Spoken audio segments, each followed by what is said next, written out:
Yo, welcome back. Tuesday night. What is good? Dynasty Jake. Well, I saw the loading screen still going, so I got a little nervous that my yos wouldn't cover I wouldn't have full yo coverage on that. Yo, what is up, Kyle? How are we doing? Man. How are you doing, Jeremy? Before I was about to pull up the Rashee Rice report. How are you doing, first of all? Yeah, I mean, I think I'll be honest. And I know this is a football podcast. We're talking about football right now. But it's been a while since I've been as excited for a NBA playoff matchup from the Spurs. Like two Spurs, OKC, two 60-plus win teams, two on-the-rise dynasties. I think you kind of had to go back to like 2019, 2018, like Rockets Warriors towards the end where the Rockets were going full strength, trying to break through and beat that KD Warriors of like two juggernauts fighting it out. And the, I don't know, just seeing Wemby just like ascend to the moment where you're just like, I don't know if I've ever seen a performance. Yeah. Like as a two-way player where I'm just like, oh, like all you can do is take long range twos or a three and hope it goes in. And you also have two guards that are absolute demons. And I'll honestly three. I'll give it, dude, I mean, he's playing his mind out. I mean, dude, crazy. You could go. Yeah. I mean, Chet disappeared. I mean, it was just crazy. Like it was, but the physicality, like this is the thing that frustrates me about the NBA is I like basketball, right? I love college basketball, but dude, every game in college basketball means more. And every game in the NFL means more. And everyone's like, oh, we need to decrease the games. And I think to make the product better, you do, because all of a sudden each game matters more.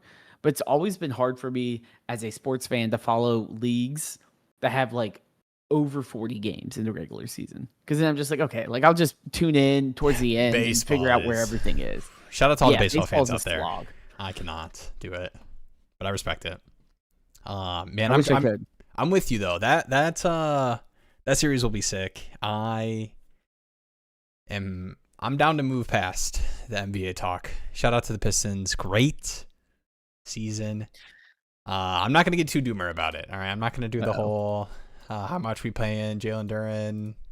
I'm not going to do the whole how many players deep would you go in the OKC Spurs rosters that would be the second best player on the Pistons. Not going to do that. Love my team. And what's up, Kyle? What contending piece is better than Amari Cooper or Stowers at the 109 or 201 price? Also, while I'm pulling that up, because I'm going to click over to, I'm going to show you the 109 range right now. Maybe we can do some trade database trades as well. But I don't know if these are the prices, man, in the streets. Let me know. Let me know your thoughts. I'm just on the player. Oh. You mean in the trade database? Yes. All right, that was kind of weird. What contending piece is better than Cooper or Stowers at the 102 or 109 or 201 price?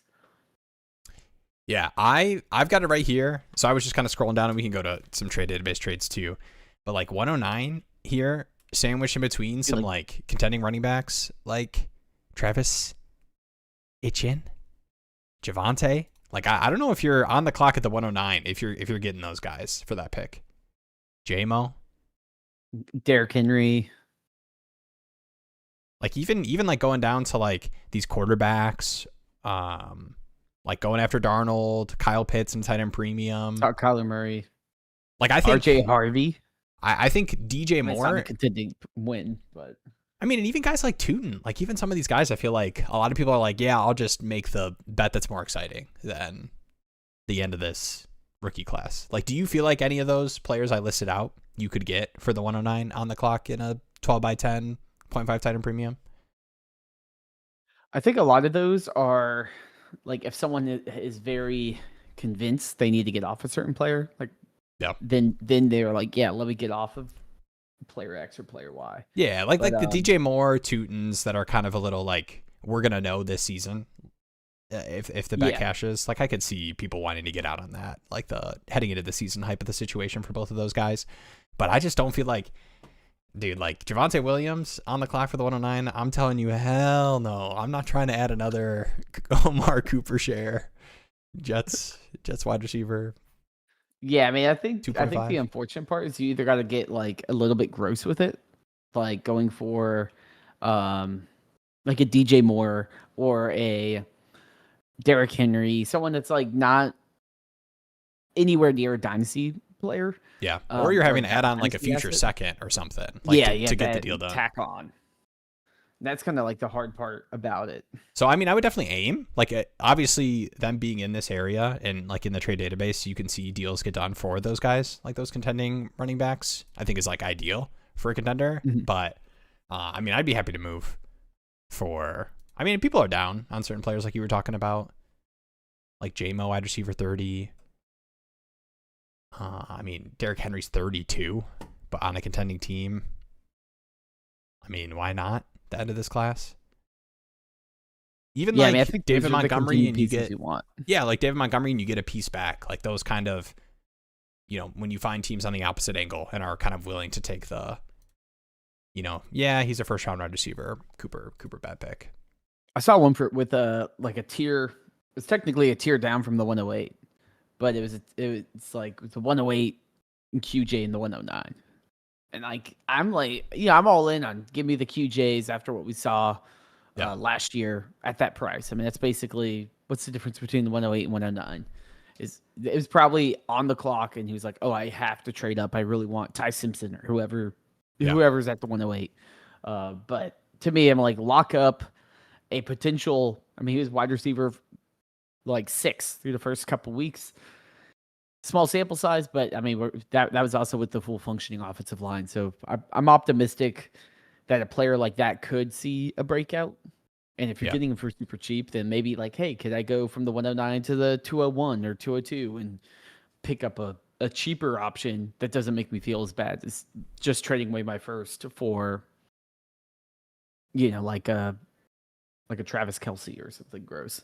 Yeah, I'm trying to find. All right, if I'm going to be fully transparent, I don't even remember. Okay, this one was kind of a wild trade. This one was a little wonky. I actually had the 106 in this Dynasty Demon time, and I was kind of... I did the hilarious... I would never recommend someone do this, but I was the whole offseason. This is a team that has... Actually, I can show the team. It's all in now. But it was a team that had like Lamar and Bryce Young quarterback room. Yeah. Like Jacoby too. But Kyron Javonte... AJ Brown, and then my wide receiver 2 was Juwan Jennings. And I was staring at this team. I got like Kincaid, Strange, and Njoku. It's a 0.5 tight end premium, and I was like, I should blow this thing up. Like this team is not going to contend. And then I put on the feelers for Lamar and AJ Brown and wasn't getting offers that I thought were worth it. So I said, screw it. Instead of blowing this team up, let's send my 27 first off. go the opposite way and the 108 and Tootin, and I got this Jordan Love, Jordan Addison, Zay Flowers, Dylan Sampson package, which I think is like pretty fair, especially for Senior Cinnabon here, considering that my team's pretty volatile. Like this could be a just miss the playoff 27 first, but I get to have more fun this season. What do you think about that kind of 108? This is like not really adjacent to the question, because I'm tacking on to 27 first and Tootin. Yeah, I mean, this is kind of you just being like, okay, this 108 doesn't have as much value as I was hoping. Yeah. But tacking on that extra, I think if you do tack on that 27, you do get the value of, hey, it is 2 first-round picks that all of a sudden are there in that deal. My biggest question for this league, and maybe that's something I need to add to the website, to make it clear as well. But I think too, this is a trade that would be more valuable to me in a 12-team start 11, where it's like, okay, cool, I'm splitting these first. I don't have any super high upside guys. I'm not getting like Jamar Chase or something that's like, oh my gosh, like I lock in instant wide receiver 1 production. I'm probably locked in wide receiver 2, high end wide receiver 2 in Zay Flowers, high end wide receiver 3 in Jordan Addison, some depth at the RB. But if it is a deeper league, then it's all of a sudden those wide receiver 2s, wide receiver 3 starts are going to be valuable, and something that's kind of an asset, especially as injuries and all that hit, because you're going to be able to have, we always see those random trades mid-season, and everyone's like, "Wow, how did this happen?" And it's because someone got desperate and was like, "There's only so many wide receivers available, and I need one." By getting a lot of like the Addisons, the Flowers, it gives you also the flexibility of being able to sell on those guys when the injuries hit because you're not over leveraged, or not, I guess not over leveraged, but you're not too shallow at wide receiver that one hits and then all of a sudden you're like, okay, it's the Mac Hollins. I hope he comes out with no shoes on. Let's hope this works. Yeah, and we can move past this is a little early for the, hey guys, did you like this trade that I did? I was clicking in my brain that this was the most recent rookie draft that I sent away a 108 pick that was like kind of in that 109 Cooper range for like more contending pieces. Last thing I'll say about this, and then we can move on to more interesting pastures. Whenever I'm making these, like shipping away my 27 first, especially on these like kind of frisky teams that are like kind of on the contending side, barely, I definitely want to think about, okay, next season, I'm heading into next season. That pick is, the 105 or the 106 or something. Like I just missed out on the playoffs or whatever, or I lost in the first round or something. Am I going to be sad that I don't have that pick versus plus Tootin and whatever, Cooper, CeeDee, whatever that pick ended up being, I don't remember, versus having like Jordan Love in a 6-point passing touchdown, Zay Flowers, and Jordan Addison. And I felt like, yeah, that's probably a fair price to pay to get to feel like I can contend this year. Yeah, I mean, I think too, another big part of it is those late 27s are valued very highly right now. And if you're pretty confident that you're not going to be a mid or early, then you're like, hey, I'm probably going to be 109 or worse in a league. Might as well cash out and take that bet now. Because even if you lose, you're probably going to be like, oh man, I gave up the 107, 106. And even though the class is loaded, what is the 107 in a loaded class? It'll be someone good, but it's not going to be like, oh man, I traded away Jeremiah Smith for Jordan Addison. Yeah, that is going to be the interesting, especially like the line of what feels like a locked in elite asset, but it's time. I mean, I see 2 messages about it. How low are we buying Rice for? I'm gonna enlarge in this. I'm gonna block Jeremy. We'll see. Well, if I'm reading it, I think I get block Jeremy approval. 1 week before being ordered to serve 30 days in jail, Chiefs wide receiver Rice underwent a cleanup surgery on his right knee to remove loose debris. It's causing inflammation. Now is expected to sideline him 2 months, and that is alongside, I believe, all right, I did not pull up the other tweet. This is like the riskiest thing that anyone can ever do, is guess what an NFL player, I believe it was it marijuana possession that was a part of his probation?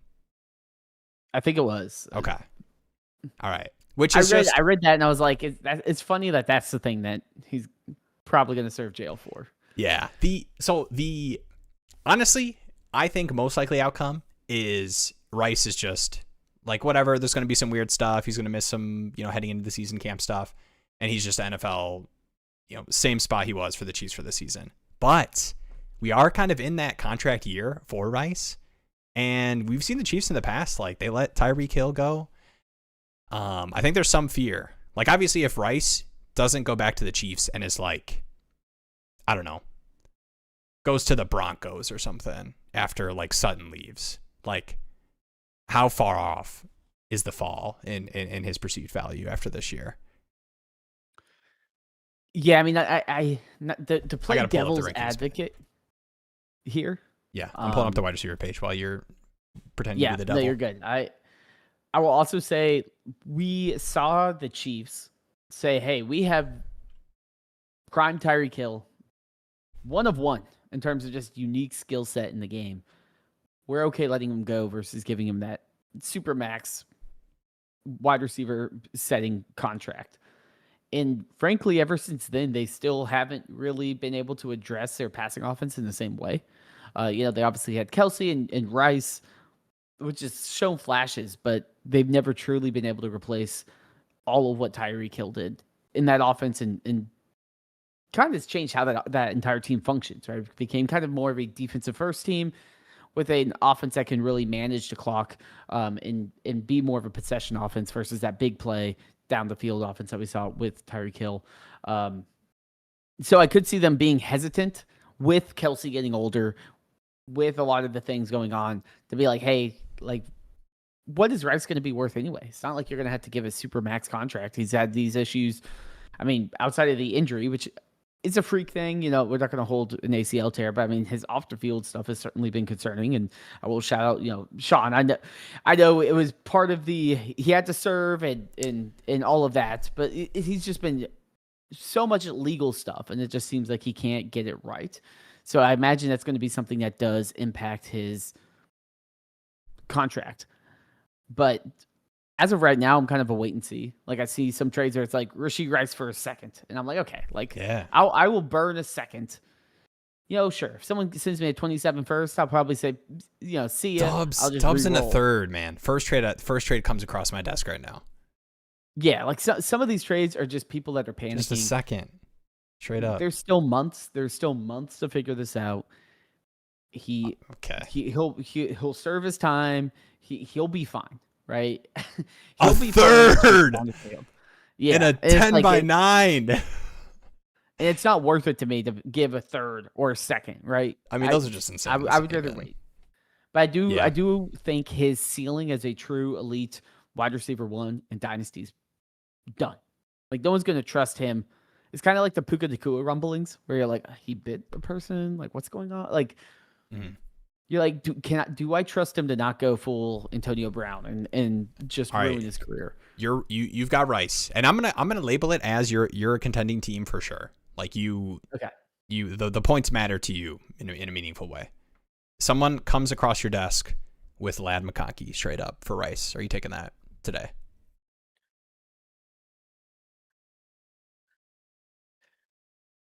I probably am. Okay. What about either of the Bears guys? Burden or Rome?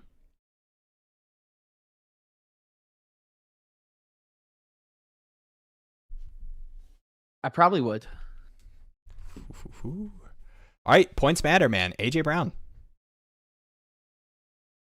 If I'm trying to win, for sure, I'm going to go AJ Brown. All right. Marvin Harrison Jr. I had to that name. Actually, I mean, these are all yeses, so I probably should keep going down. I mean, I probably would do Marvin Harrison Jr. Dang. Oh, man. I'm starting to talk myself into Marvin Harrison Jr. Okay. I mean, he's starting to get to a point where the price is like, okay, he hasn't been atrocious. What if he's just Michael Wilson? And just him and Michael Wilson alternate Michael Wilson weeks. I mean, if he can give me a couple Michael Wilson weeks, Michael Wilson's usage is just not sustainable. All right, like the 55 passing attempts or whatever.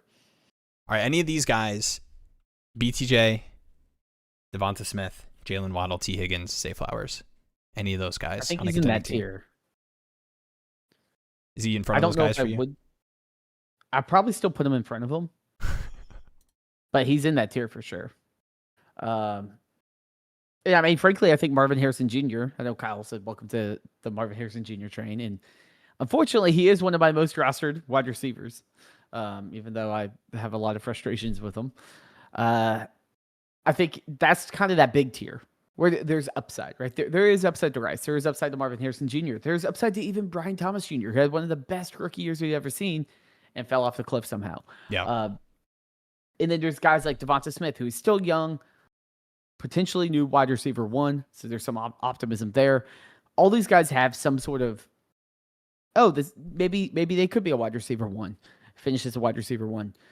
But I do think the true shiny dynasty elite value is just gone from Rice. And now that doesn't mean that he's going to crater, because I don't think his value was super high to begin with. But I think he's probably around the peak value of what he'll ever be. I know. It's next year, 2 years from now, it's still going to be like, okay, this dude like got in a car crash and like ran away and then went to jail and Mahomes tore his ACL. Like, there's too much going on. Yeah. And for the production to also just isn't the most exciting. Like, even the usage that he's gotten when he came back was a lot of like design stuff, which is nice. It's nice to be like, hey, we need this guy involved. And especially with a poor running game too. Force fed. Yeah, like I wanted to be like, it's like JSN, where it's like this guy's like, he gets open. We don't have to like scheme him into everything. He's just always involved. Whereas a lot of times the Rice stuff felt like, oh, we're just kind of scheming him in because, well, he's back. We should use him. And not like he's going out and actually earning significant targets. I'm going to mentally process this for everybody right now, because I peek up here at George Pickens, and I feel like George Pickens, the pure, like my expectations for how I foresee the next 3-4 seasons going, I think he should be ahead of Tate for sure. And I would probably even put him ahead of, he'd be right behind London for me and ahead of T-Mac. And I think that Pickens is a similar kind of, I mean, I don't think not as bad as Rice right now, but I think Pickens, people feel weird about the franchise tag stuff. And, you know, is he, I think most likely outcome is Pickens is a Cowboy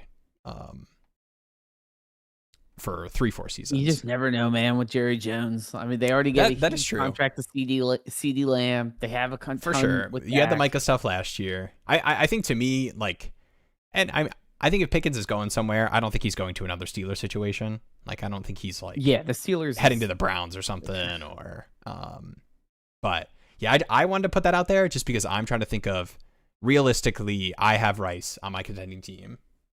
Like, what is my reasonable lowest get out price?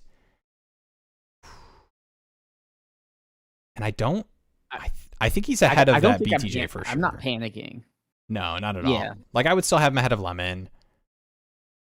Even though I like Lemon.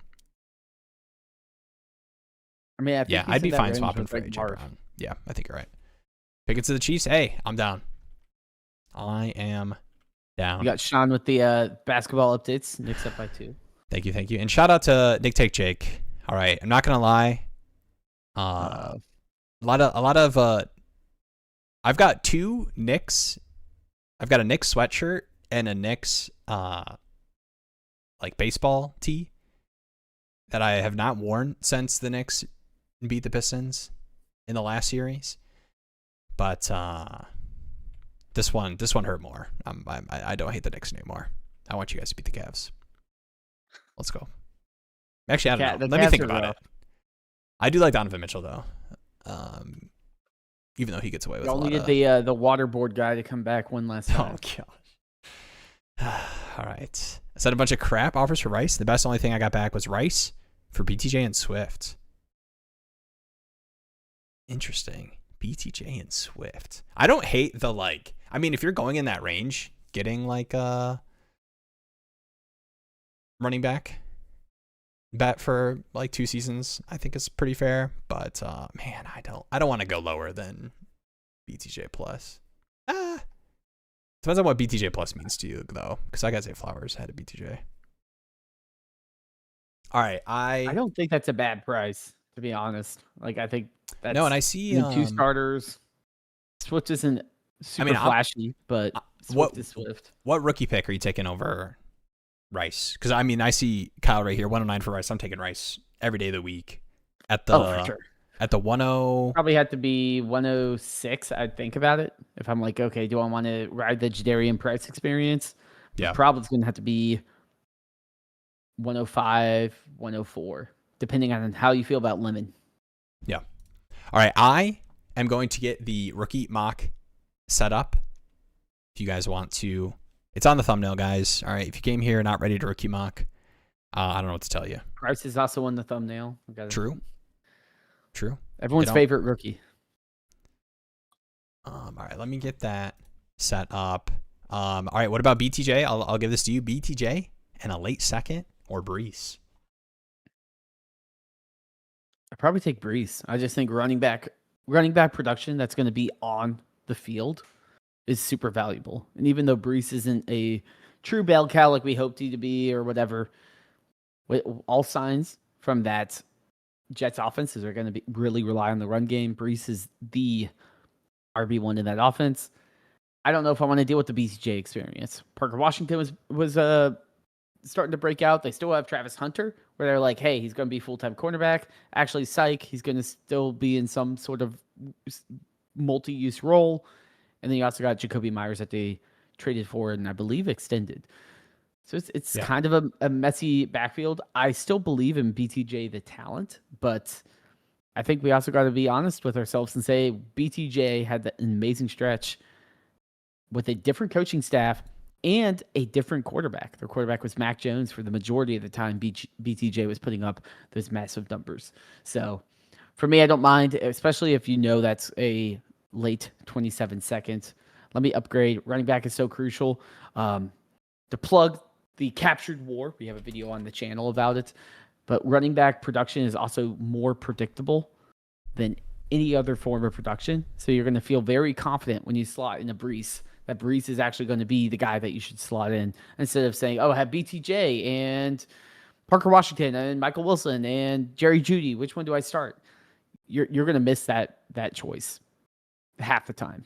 So might as well consolidate some of your starters and make sure that you're actually hitting those points in your lineup. What does this mean?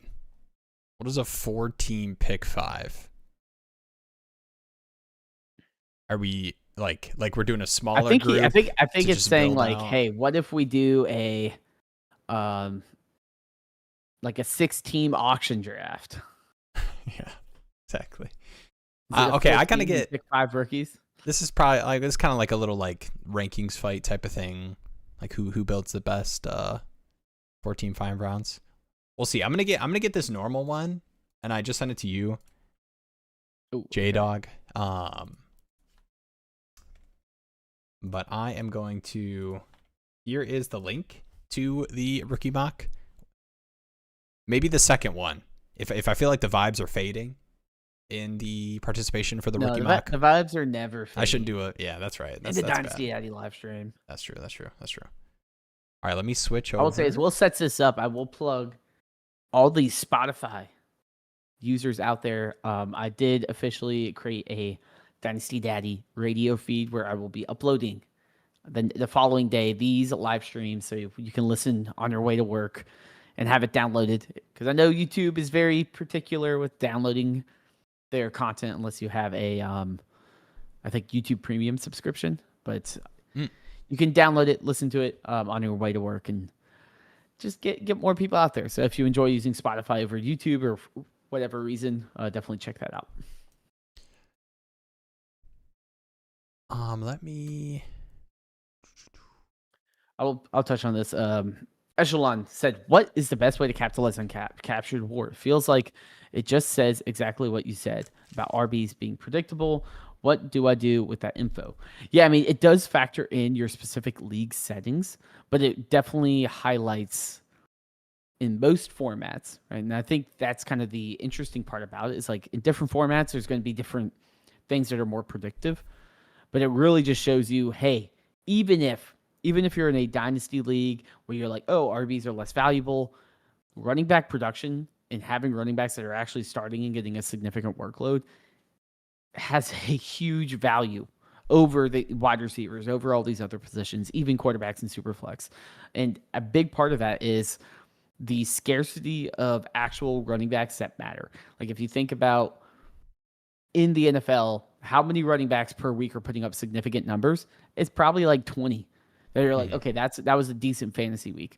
Whereas quarterbacks, it's probably 25 to 30, but you only need to start 2 of them. And wide receivers, it's all over the place. There's so many wide receivers that could catch a touchdown or have a decent outing.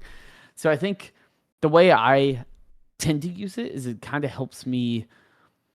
It helps me understand if I am going for more of a win now approach.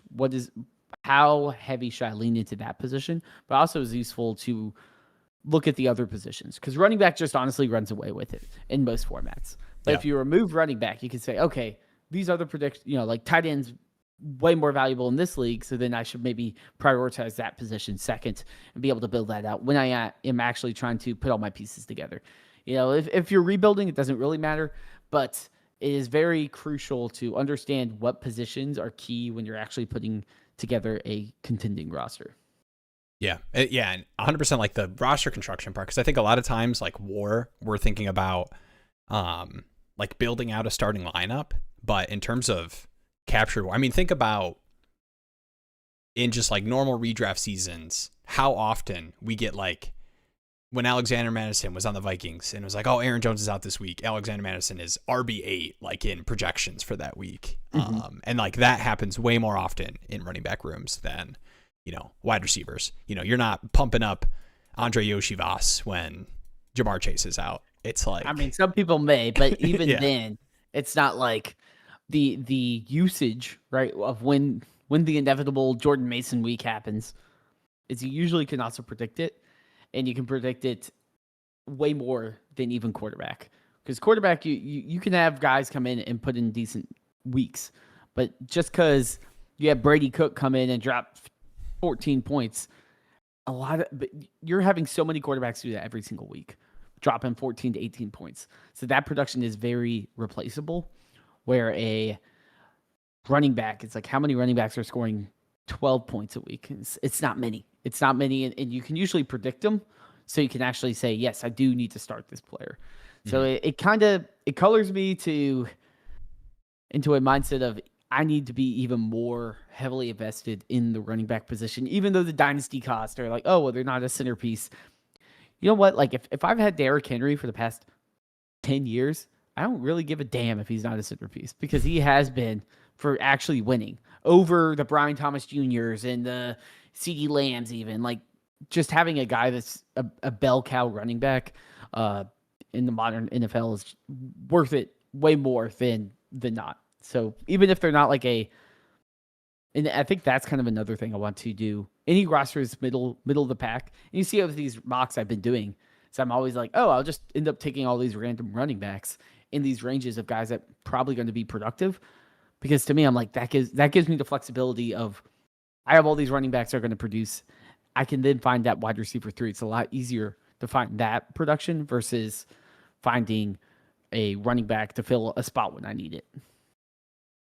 One slot away. Get in here. Let me know if you want the 109. I thought I would do the stream a favor and take one of these late first picks for everybody.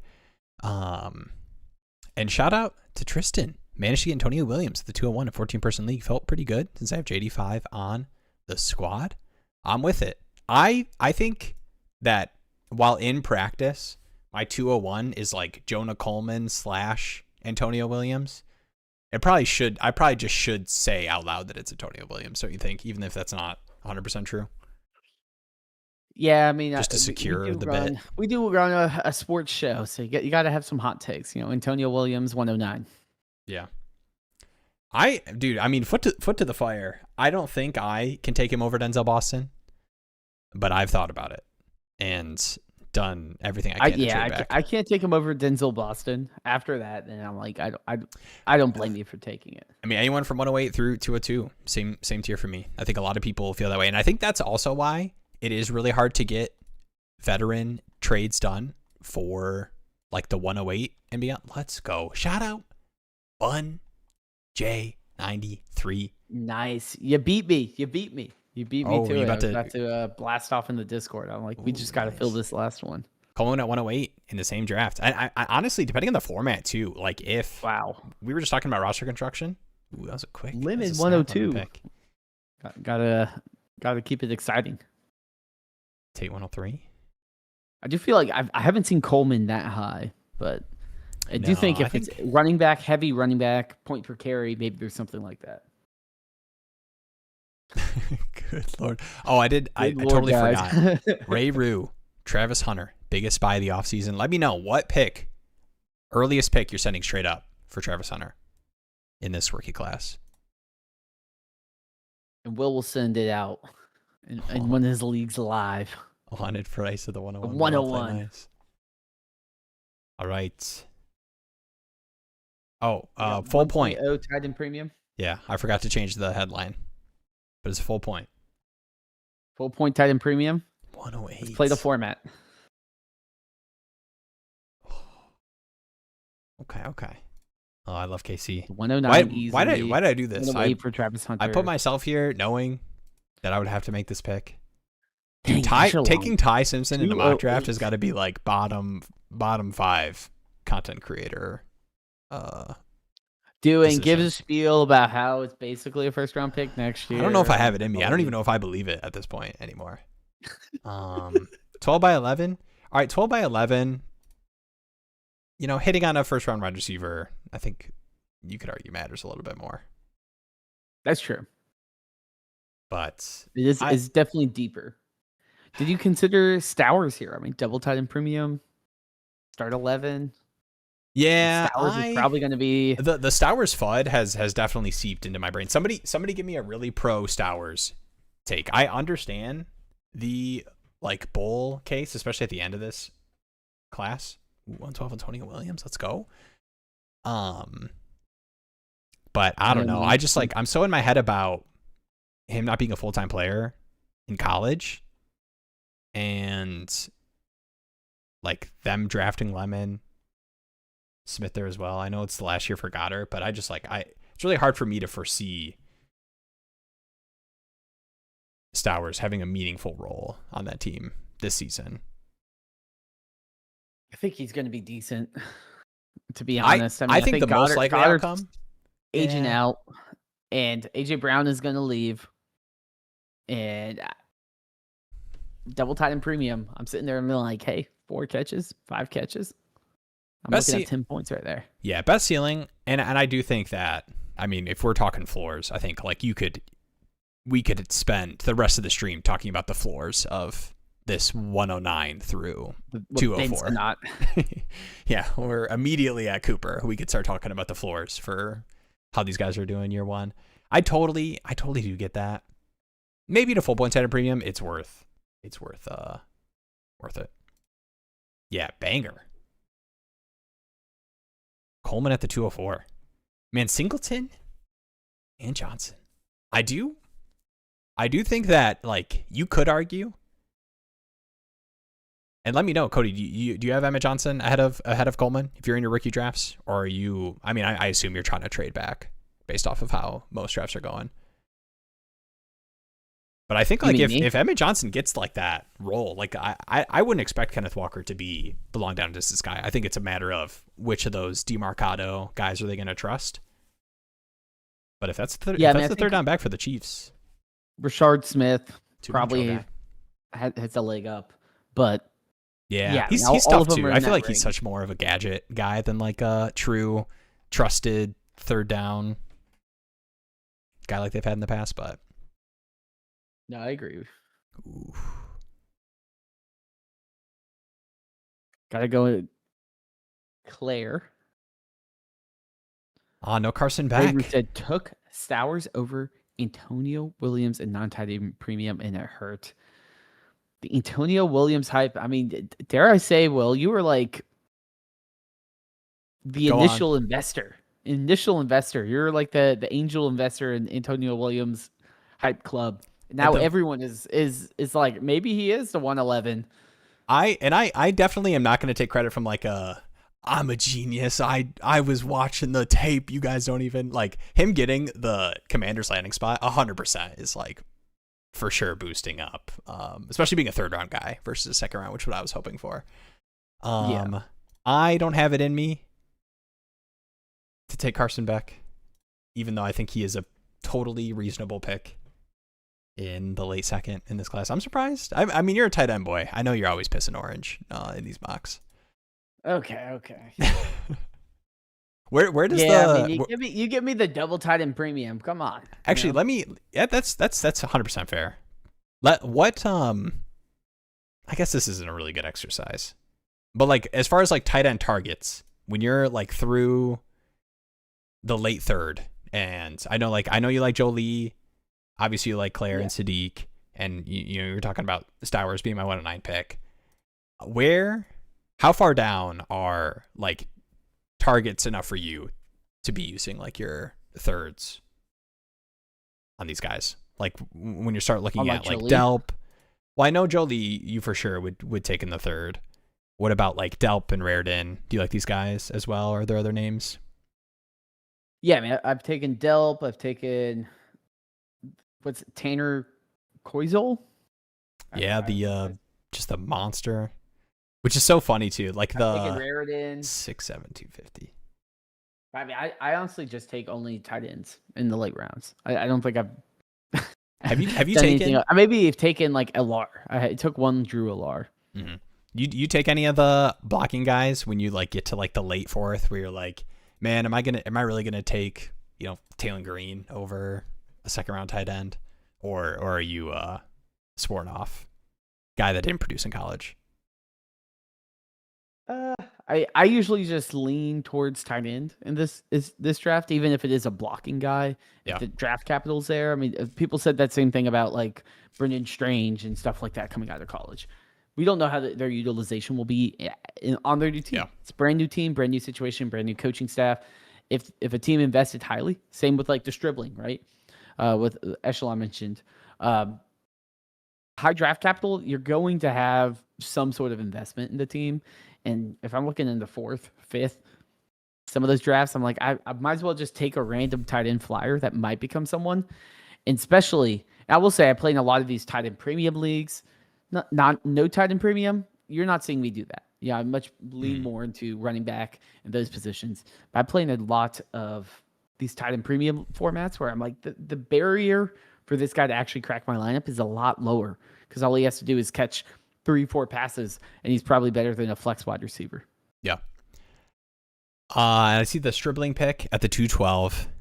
Stribling going after day 3 wide receivers, running backs is just nuts. Stribling is a really interesting case study for how everybody hates this class. Like people start talking about like the 203 and beyond is just like, oh my gosh, just get your guy because this is all terrible. And like the first pick of the second round wide receiver falls to the end of the second. I'll let you make your pick here. Oh yeah. What do we think? See. I mean, who's the next tight end for me? Raritan and Delco. Shout out to Tristan. Yeah. Pissin Orange. This one's interesting. How high are you guys taking Emmett Johnson as a K9 owner? All right, I'm gonna make my pick here. A lot of my tight end targets go. These are usually the like Delpin Raritan and Jolie are for sure guys that I'm looking at and taking in the second. And I'm not in love with a lot of other these. Take my late round Jim Sam Roosh. I've not been clicking a lot of Mon Claiborne. Interesting. We have some interesting Stribling takes. I feel like Stribling's kind of in the Antonio Williams bag as well. I mean, Stribling, I mean, honestly, in terms of expectations for year one, like, I mean, Stribling could just be on the field. Like, I know they have Kirk, Pierce Hall, Mike Evans. I mean, if you're talking about, injury-riddled wide receiver rooms, one that has Mike Evans and Ricky Pierce Hall is a pretty decent start. Good blocker. Yeah, I mean, I think he fast, will be. I think he will be. But they don't have a ton of weapons. I mean, outside, like, Ayuk's not there. We got Pearsall. Jennings is gone. They're going to need help.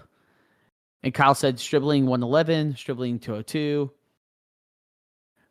I think that's pretty fair. Like, I think some people value him like the Antonio Williams fan base does. Similarly, like, I've seen him early second. I've also seen him fall pretty far. Yeah. Antonio Williams is usually like a mid second. I have some favorites, but honestly, I would not bat an eye on any of those 205 to 212 guys. Like Bell, Branch, Bernard, Hurst, Stribling, even Razzle Dazzle, who I'm not as in on.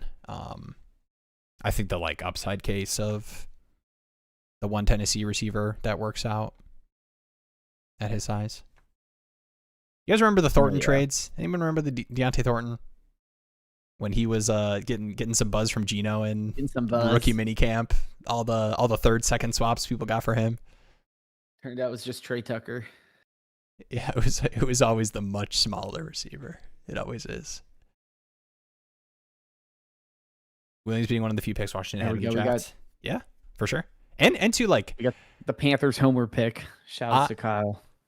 We don't have to do the whole like Antonio Williams breakdown for the full rookie draft. But I think, David Blau potentially. What if this is we're getting some of the Ben Johnson seeds spreading out? And like as far as like offenses I want to bet on, like I am all in on betting on Jayden Daniels bounce back Washington Commanders offense. Yeah, the offense I'm not concerned about. That defense I am.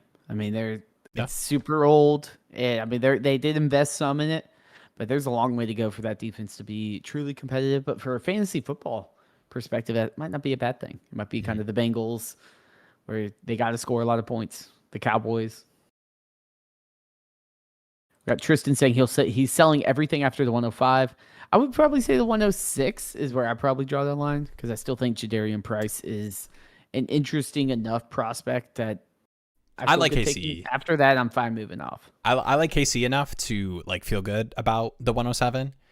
And in certain tight end premiums, I think like CeeDee is just like, you just have to make that bet in the top 8 picks for sure. So, but I totally understand that sentiment. Like, dude, being at the 109, 110, 111, 112 on my contending teams from last season that I held on my first, it's like, why did I not trade this? Like, why is this not, ETN or Javonte Williams now that I got to use in the playoffs? Man, Jacoby Lane at the 4.8. The Swiss Army knife, who got running back and wide receiver roster listing, I believe. And I think, what number is he wearing? It is listed. What number is he wearing? Tell me. Look it 29. Up. Okay, never 29. Mind. He's got a... Kalen Black should be going in the Singleton-Coleman tier. I do think that some people are a little overconfident in... I do like Brendan Thompson. I don't have any orange.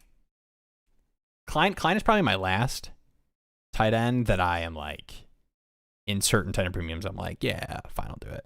I mean, I have been doing the Chiefs undrafted guy. It's so hard to not do the Chiefs undrafted guy. That's just like, every year. Maybe the next one. Whatever tight end was added to the Chiefs roster that wasn't there before, it just, I'm staring him down in the 4th round. Even if it's, who was it last year? It was the Packers. The Packers guy, old guy. Not that old. Now I feel bad. Packers tight end. Somebody help me. Packers tight end went to the Chiefs. Totally not relevant in any capacity, and that's why I'm blanking. AJ Dillon. Not Mercedes Lewis. I love the guess though. One, dude, you give me prime Mercedes Lewis on the Chiefs. Oh, prime. I mean, that would be like 30 years ago. This is killing me. This is okay. I should not devote any more mental brain power to trying to remember this guy's name. We'll say Sean's grinning under parade. Another Schultz, 80+ targets again. Yes. Oh, Tunyon. That's what it is. Robert Tunyon. Forgive me for not remembering. He did have that one tight end 1 year, like in 2020 or something. He had just like, I think that was a season with like 3 or 4 40-yard Rodgers bombs out of nowhere to Robert Tunyon. All right. Anything jumping out to you here? I think there were some. I think the Stripling fall is interesting. I feel like Stripling, I've seen go as high as like the 202, and that he fell that far. Carson Beck's interesting as well, because I know he's been balling out a little bit, and the Jacoby Brissett situation is a little odd. So you're sitting there being like, he might just they just might be like, screw it, we're going to tank for Arch, and we got Carson Beck doing his thing. And that might just be their offense. That Cardinal schedule. So I'm surprised about that. Obviously, the Antonio Williams cracking the first round, but you got to shout out our boy Will for calling that, back in October when he was grinding Clemson tape. True. And then probably the Coleman slide, but again, it's like a slide like 3 spots. I'm curious your thoughts on what Ray was saying about Kalen Black should be going in the same tier as Singleton or Coleman? Or do you think this is a little bit, is this just 49ers fatigue of like, what the hell are they doing? They've done this a million times, drafting all these guys that we hype up and they turn out to be nothing. Or is there more to it of like, no, there's a reason we should still trust the profile and a lot of the issues that Black had, and that's the reason why Singleton and Coleman are valued higher? Yeah, I think the tough thing with Black, I know a lot of people, 312, I think for any 3rd round running back in this class is tough. Like, I definitely would push him up to the early mid 3rd. But I don't know, man. You do the Niners thing. Like, are we even certain this is the RB2? And then the RB2 on the Niners, like, for all intents and purposes, does not have a role. Like, it is 100% strictly the handcuff. While I think, like, Coleman and some of these other running back bets, even though the capital is way worse, I think has a much more upside for you to be able to flip and turn Coleman in a second for a first. Coleman and a wide receiver for a first. That I don't think you're getting off of Black unless you get 3 games of, something crazy in a CMC season-ending injury. Yeah, I mean, I think too, like someone like a Singleton has a decent path to actually being a serious starter and someone that we could be excited to trade away, and people would buy into that because people liked him as a player in college as well. Yeah. Whereas Kalen Black wasn't the most exciting in college, and obviously got a weird landing spot, weird draft capital, especially after the Stribling pick as well, where everyone's like, okay, they're like, what's going on here? Like, my mock drafts are all like, I had to tear up all my mock drafts because you're picking random players. So it's hard for me to value him, and I do think obviously in the third where he's taken in this mock draft, that's a great value. But I don't know if I'm confident enough to say, yes, let me take him over a tight end to the Rams or Katron Allen or Stribling or a lot of these guys in that range. I'd rather have than someone that's probably just going to be buried behind CMC and then whatever that running back room looks like. I know. I will say Cody Smith said that the Jordan James getting one offensive snap in his rookie year was the final straw. I know. This is part of me is like, if there is going to be a hit, it's just going to be Kalen Black because everyone's we've like, gotten rug pulled a couple times. Everyone's like, screw it. We got Garendo rug pulled. We got Garendo look good. Jordan Mason.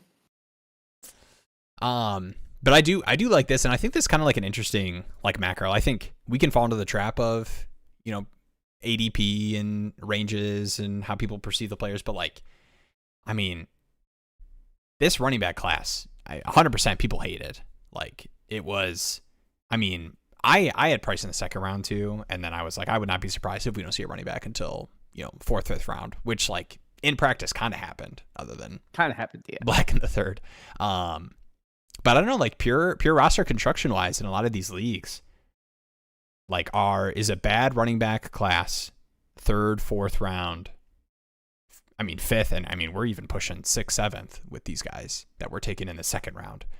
Like roster construction, are those better picks than some of these 2nd, 3rd round receivers in most leagues in terms of like meaningful impacting your roster? What is more likely, the 6th round running back in this class versus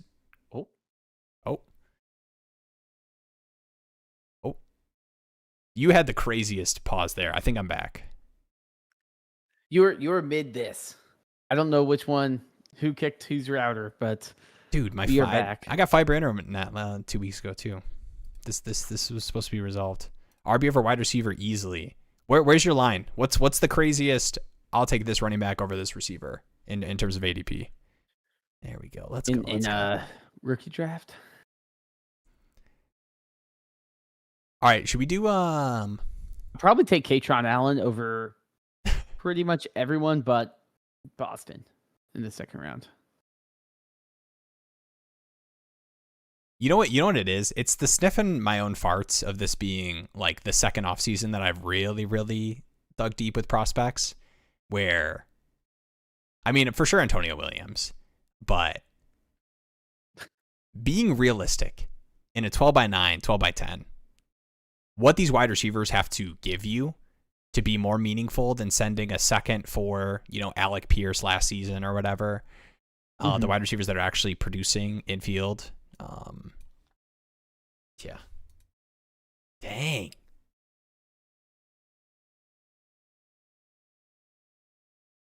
Not for me. Singleton over Cooper, man. Use my Patreon money to pay that. Shout out to Buki. I saw a comment up here.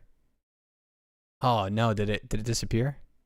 I think we were starting to disappear on our Oh, it was a nice one too. It was one that I bookmarked in my mind of I want to go back and touch this, where you were like, let me know your I remember what it was though. Let me know your haul. You talked about, I think you had 2 rookie drafts, and now you're done until the season starts.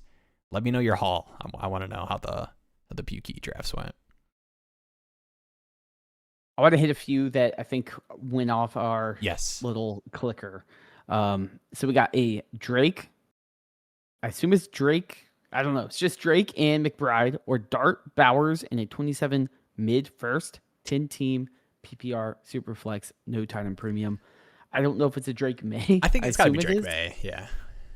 Or you just think it Drake London? Yeah, I was like, maybe Drake London. But since it's quarterback, I think that's probably why. To me, I would just say, give me the side with the first. I can live with Dart Bowers. Bowers McBride is kind of a wash. So then it's just Drake May for Dart in the first. Yeah. I'm with it. Especially in 10-team, that quarterback production is going to be less impactful. Yeah. Yeah, I think what you could do with that first, for sure. All right, we got another Bowers one too. Bowers or the 102 and the 106 in a non-tenant premium. Do you need to know how many starters to answer this one? I mean, those are two reasonable starters, especially a non-tenant premium where you're not having to worry about CeeDee being in that equation. How many starters were Bowers in the 102 and 106 non-tenant premium? 12 by 10. I think I am just taking Bowers, unless if it's like a super deep league. I think Bowers is such a difference-making player that, like, what you're going to tell me? Oh, Mendoza and Jadarian Price, or Carnell Tate and Jadarian Price? No, give me Bowers. Let me just lock in the best tight end in the league. Like, that's way more impactful to me. I know. The Bowers stuff too. Like, I think, I mean, we've talked about it a lot, where Dynasty feels so much like redraft in terms of how we're valuing players is 100% related to what we saw most recently. And I think Bowers is just like the easiest, dude. Quarterback situation, much better. Coaching situation, much better. Improvements to the offensive line. Like, I am injury stuff last season. Mm-hmm. Yeah, I mean, chat's loving Bowers. I would say greasy as how long until you guys make us pay for trade questions like all other content creators. I don't think we'll necessarily limit the show, because this whole show is just, hey, trade talk. But I do think there may be a point if we continue to grow, and it's exciting, but it might be a point where we can't guarantee we hit all the free trade questions. So then it comes down to, like, hey, if you really want your trade to be brought up on stream and discussed, paying definitely gets it to the top of the list. All right. We're gonna hit a couple more of these questions, and I know we have a couple live stream asks that I will pull up. I got another one for you. Yeah. That we lost. Would you trade Tet and a late 27 for Jefferson in a 12 by 10 and you're a contender? So Tet and a late 27 to tier up to Justin Jefferson in a 12 by 10. All right. I'm so down for somebody to tell me no, don't do this, because of how good Tet's rookie season looked. But I think I'm doing it. If I know for sure it's late. I think I'm doing it, but it is kind of like a bet on, is Jefferson going to return to those elite levels? Yeah. Because if Jefferson is a low-end wide receiver 1 and Tet is a high-end wide receiver 2, you just lost a first-round pick. To me, I do agree. I'm still leaning JJ's side. And it's interesting, too, because I was talking about Pickens versus Tet in terms of Dynasty wide receiver rankings. But to me, like, I almost would have more trouble with, like, a Pickens, just in terms of, like, how close I think production could be for both of those guys. And I'm tacking a first onto it. But I think Tet is just kind of like, man, with this team, I mean, sorry, I don't want to talk down on Bryce Young and the Panthers, but I just don't see, like, elite Tet. Football's back here. Yeah. It's signed. He's got to hit. He's gonna make me. I'll give you the. No, the bit took too long. There you go.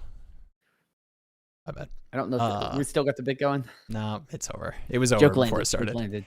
Dude, yeah, JJ is 26, and dude, it's like all these JJ trades I'm seeing, like he's hasn't been like the greatest wide receiver in the league over the past 5 seasons. Hey, Oh, let's go. Shout outs. Shouts to my wife. Shout outs to Jeremy's wife. Let's go. She's in the chat. I don't think there was a comment or anything. So I was just trying to keep this up. Shout out. Oh, dude, there is a lemon guy who is high-fiving. I know, I haven't seen that before. It's like a little lime, little lemon lime. High Should I five right put the there. user in the timeout? Hey, well, come on, man. We just got $5. You can't be doing that. I appreciate it. Jeffrey Jacobs. Yes. 12 team, 1 quarterback league. Start 8. 1 quarterback, 2 RB, 3 wide receiver, 1 tight end, 1 flex. I can get Tunges behind Kittle, Strange, Goddard, or Ravens D paired with Seattle with last pick. Seattle D won me multiple weeks in 2025. So you got Kittle, Strange, Goddard. If I'm assuming no, are you going defense? If I'm assuming no tight end premium and like without totally understanding the defense stuff, because I mean when I'm in redraft, I'm a big don't draft defense and just kind of stream matchups and who's playing the Jets this week, who's playing the Browns this week. But Seattle defense, dude, like that's a legit unit. Defense is kind of like tight end in a way, where it's like if you hit on like the number 1 defense, you're probably getting significant value. But if you get defense 8, you're like, well, I just wasted a draft pick. But I think matchup stuff matters so much more for defense, like in totals and expectations versus like the tight end position, especially if it's not tight end premium. Like how much better is Tunges projecting versus Strange and Goddard for the weeks that Kittle's out? Like I'm sure he'll be ranked higher than those guys and like has more upside to, have a big week. But like, dude, Mike Evans is there now. CMC still scoring touchdowns. Like I don't think I'm getting smash difference making production from Tunges that would make me want to change up, like trying to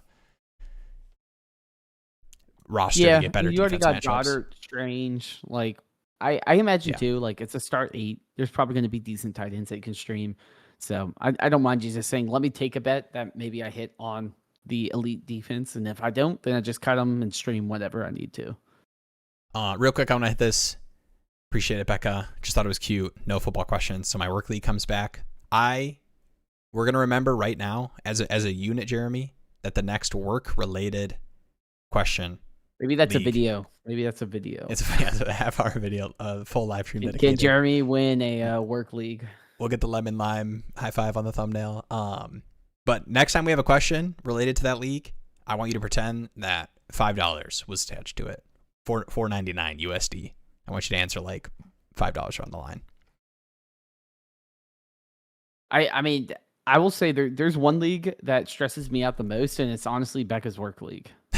That's the one I feel like I'm like, I feel like I'm like running a company. I have to like respond to the shareholders. It's like, how come we're 2 and 3? Like, what is happening? And I'm like, okay, like it's long-term vision here. We're building on, but there's no league I have to answer for my decisions quicker than when I tell Becca to pick up or cut somebody. That is fair too, because my leagues that I'm not doing well in, I just don't look at them. No, I'm just kidding. All right, Hunger Force here. Trade review. Send a mid 27 first, 28 first, 29 first, Josh Downs and Terrence Ferguson for Malik. Neighbors still have 2 27 first, including a projected early pick after the deal. 10 team, Superflex, PPR, 0.5 tight end premium. Dynasty Enemy has the second most likely team to win the championship now. All right, 3 firsts. Josh Downs, Terrence Ferguson. 3 first Downs, Ferguson. For Neighbors. 10 team, I'm assuming shallow starters. Yeah, I'm assuming shallow. 10 team. I think this is kind of the price to dance in a shallow league. I am hesitant on Neighbors, to be honest, as a wide receiver. He gets valued a little higher than I probably would take him personally, given his injury history, given the slow recovery he's been going through as well. But in a shallow league, which this probably is, you're going to have to fire off a lot of first round picks, and you still have 227 picks. projected early. It's good that you got to keep those. Certain. Those are going to be the ones that are going to turn into something interesting, like a Jeremiah Smith, Cam Coleman, someone else that you can add to this roster and continue to build it out. So I don't mind you trading away your 28, 29. It's hard to do that, but I think in a shallow league, and your team's already pretty solid, sometimes you got to take a couple shots. Yeah, I'm with it too, and I think it's a start in, by the way. Yeah, assets like Neighbors, and I totally get the injury fear too. Like a lot of the deals that I would do for Neighbors on teams where I'm trying to score points next season, I'm like, okay, what has to happen for me to make that Puka or JSN or Chase if possible, or find another way to make it Justin Jefferson. But I think with what we've seen from Neighbors, even coming back from the injury, I think you're always going to be able to turn around and get 2 firsts in a player for that kind of asset. So I never hate buying those guys, to be honest, especially when you have additional context of you still have 227 firsts. I like that. Saw someone say this was the best time to sell late contender 27 firsts since NIL will weaken all future classes. Thoughts? Yeah, I know that's kind of been the sentiment of guys staying behind for NIL. I think 27 firsts are really interesting. I mean, I do this every time where I talk about how interesting I think startups are going to be in terms of people that are wanting to do the 1 year punt thing for this awesome class and how firsts are going to move with that. But I do think it's a really good time to move 27 firsts. But I don't know, because I think heading into the season, buying veterans can sometimes be tough because I think teams are more likely to assume themselves let's see what happens in the first handful of weeks. And I do think there'll still be the thirst for 27 firsts. But if you're pretty confident your first is going to be late, like random late 27 first, I'm going to give you a couple players, okay? Would you send, let's do a 12 by 10. 0.510 in premium. Yeah. Would you send your late 27 first for Josh Jacobs? Right now? Yeah. Probably not. Okay, what about Kyron? Probably do it for Kyron. Chase Brown? Yeah. Okay. All right. Wide receiver? Would you do it for T. Higgins? Yes. Zay Flowers? Yes. Jamo? You're probably trying to find a different receiver. Yeah, Jamo. I know Jamo has had like some good weeks. I always am scared of the consistency. I get some of the Laporta stuff too. Not for Zay or Jamo. I'm doing it pretty easily for Zay. But I understand the Jamo stuff, especially with Laporta's injury. I get that. Hey, I'm telling you, I'm a big redraft guy. I'm a Google Sheets. If we need to make a live stream devoted to Becca's actual work league draft, okay, it can happen. I don't like the slander here, though. I mean, this is I don't know if you got this message pulled up, but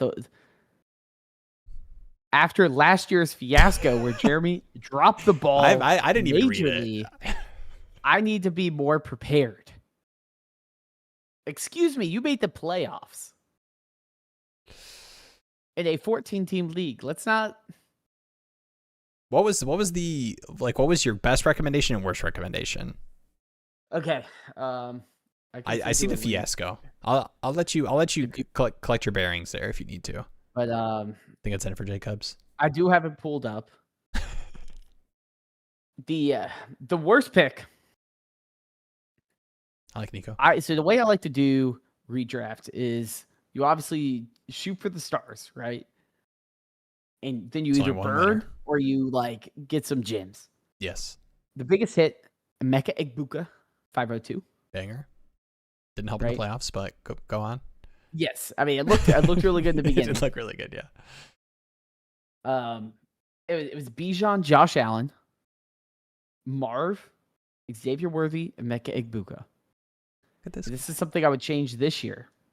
Is I would certainly have taken a running back instead of loading up on 3 wide receiver 2-ish range players, because that's kind of where my bet failed. Is Marv wasn't consistent. That was the Irving wasn't fiasco. consistent. Marv wasn't consistent. And then I was like, okay, let me hammer all of these running backs. And I was like, I want to shoot for upside and hopefully hit on some. And I got Quinshon Judkins, 702.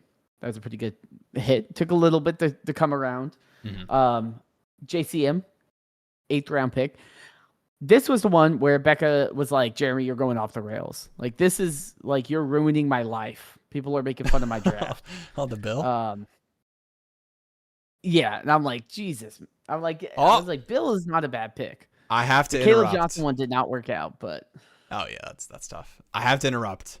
Guys, somebody asked if we're going to get some underdog drafts. You know what, Sean? Oh, no. Yes, we got the schedule release. We know what the playoffs are going to look like. Week 17. 100%. I have to get wife approval on what second day of the week I can devote to streaming and talking about fantasy football. But once I get that approval, those will be back up and going weekly. He's submitting his PTO to Workday and seeing if 100% if it gets approved. We'll see. I'm gonna be a good nice husband tomorrow. Happy wife. There we go. Let's go. I appreciate it. Those are a good time, and it's a good. I do think my one pitch, real quick. I do think that best ball overall is a good finger on the pulse of how people are valuing 1-year expectations for players. Obviously, it's different. There is the stacking element. There is the focus on the playoffs. So, like, rookies tend to go higher than you'd expect in redrafts because there's a little bit of a focus on what production you're getting. Week 17 correlation stuff. I forgot about that. Hell. No, Cody. All you have to do is whatever you want to focus on, you say, you do that. So if you're like, everyone's way too into week 17 correlation, we're going to have all these teams that are focused on week 17. I'm going to pick all the bad games, have a unique team. There you go. That's some weaponized incompetence right there. It is a good indicator. And it's real life money. Like, I mean, even the, $3-5 drafts, like, people are putting their money to draft these teams. Best ADP, yeah. I do think, once you, especially like site specific stuff, like obviously underdogs, half PPR, if you like understand the contest and like how people are building those teams, like I think the quarterback stuff gets a little weird in terms of like equating that to redraft. But other than that, I do think it is the best indicator. There you go. Dang, laziest form of fantasy. I was in my first Dynasty Best Ball League this last season, and I did appreciate not having to set a lineup. But I don't know. How do you feel about that? So laziest form of fantasy? Well, I mean, where's Big DS? We can talk. I haven't done a big announcement yet, but if you are in the club members, part of the Patreon, I'll shout out Buki. Said, use my Patreon money to fix the internet bill, and I will say, it is. We're putting it to work there, but the best ball is so nice because you don't have to set your lineups, especially when you are someone that plays in more and more leagues. Just the nature of the game. I don't have spending Sunday, and I will say too. It also comes around holiday season. I'm a busy guy. I got to travel. I got to see the family. I got to go to weddings, and it's Sunday morning, and it's like, oh, we're driving home, and I'm out here like loading stuff in the car, and I get a notification about someone being out, and I have to scramble through this sleeper app and try to panic swap at all these players out last minute before I get in the car, and hope that everything is good as the games start.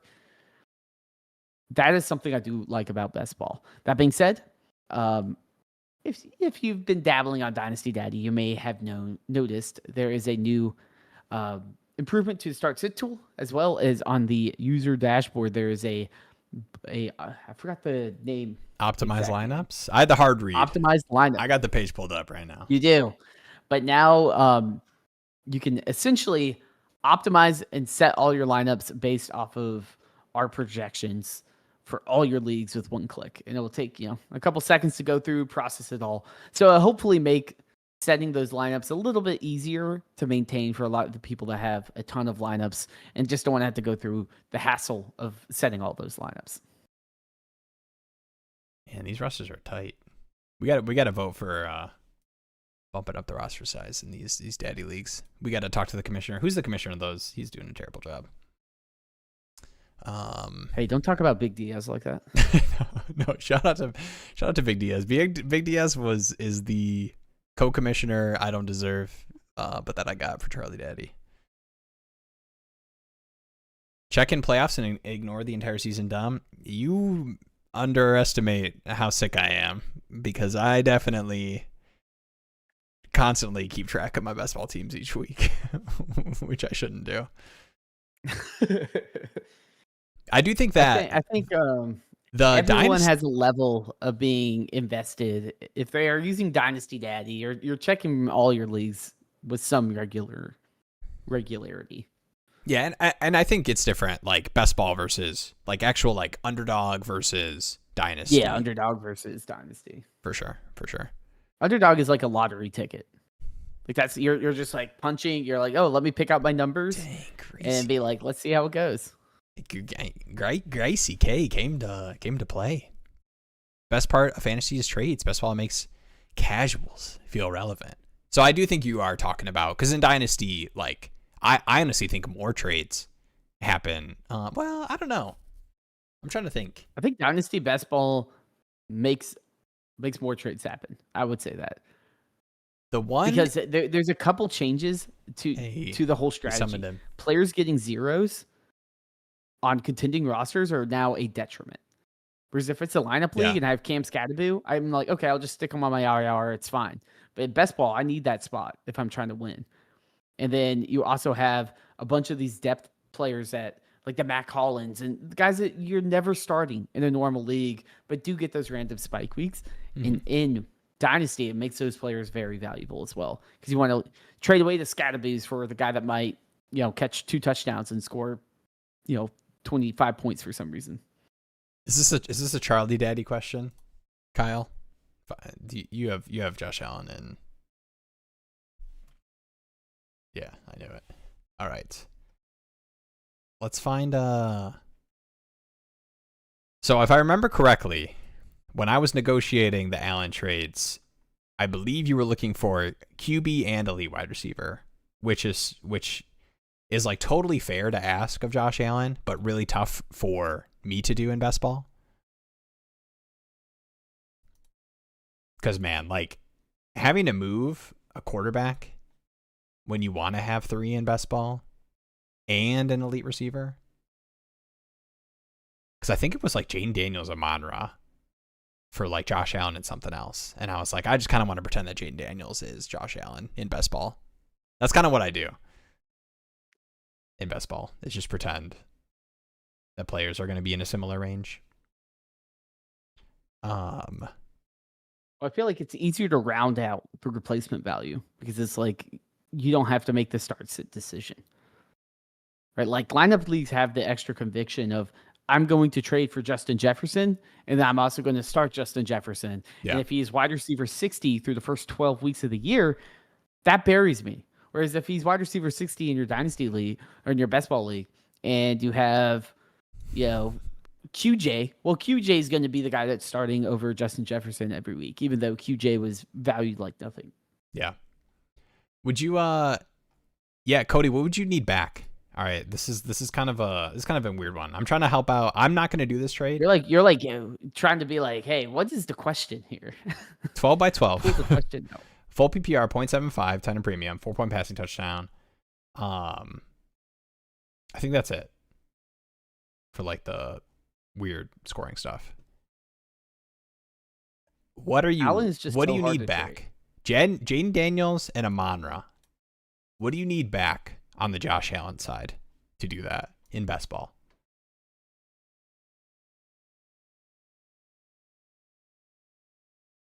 Would you need like a I feel like it's Jordan Addison, Zay Flowers?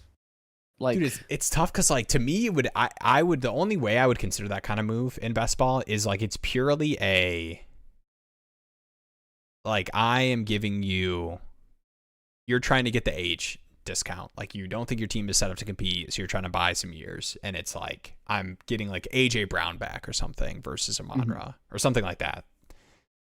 But I don't know. Like I said, like I think for that kind of deal specifically, I kind of want to just pretend that my elite quarterback can just be Josh Allen a couple times.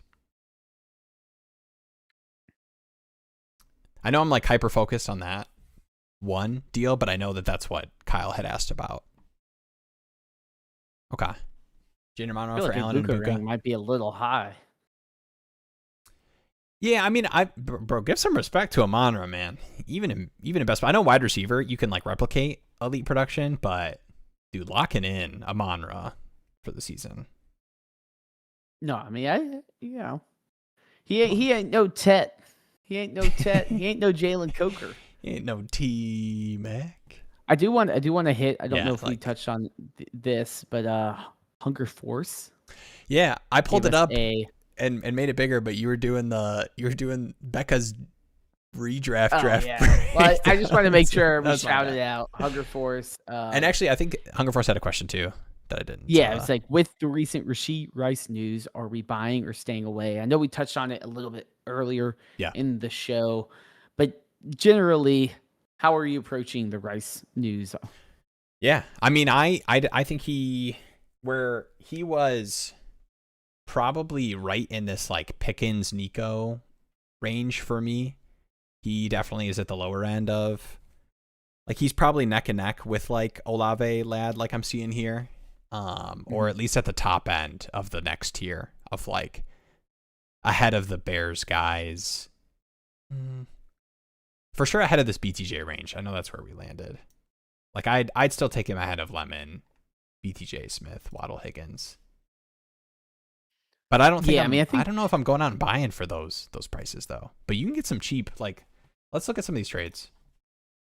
To me, it's more of a, can I buy from one of those panic sell, like second plus, like Chris Rodriguez or some crazy deal where you're like, how in the world does this get accepted? I am not selling for those prices. We know we know the talent, we know the role he has in that offense. Like, would you buy for a late 27 first? Forever. I probably would. I think so too. The hard part with trading away at late 27 is I also need to know production will be there. And Rashee Rice is like, maybe the production will be there, or like it's just going to continue to spiral. Is it going to be, okay, he went to jail and now his knee is taking longer to clean up and he's going to miss a month or something? Like, eventually I get concerned about that. Man, this is Rice and Daniels for Allen. And like, I am not doing that, and I'm definitely higher on Rice. This is in that same best ball league. I think specifically my team is not the kind of team that I want to move receivers, because I think a lot of these could be zeros. Actually, I think I have to drop three players. So like this, like Zacchaeus and Dotson, like maybe one of those Falcons guys matters. Vele could be a zero. Yoshivas could be a zero. And I got Worthy too. I got this. I got it covered. I want to give you something, Kyle. I really do, but I think Jayden Daniels to me is like, I'm just pretending he's Josh Allen, even if that's wrong.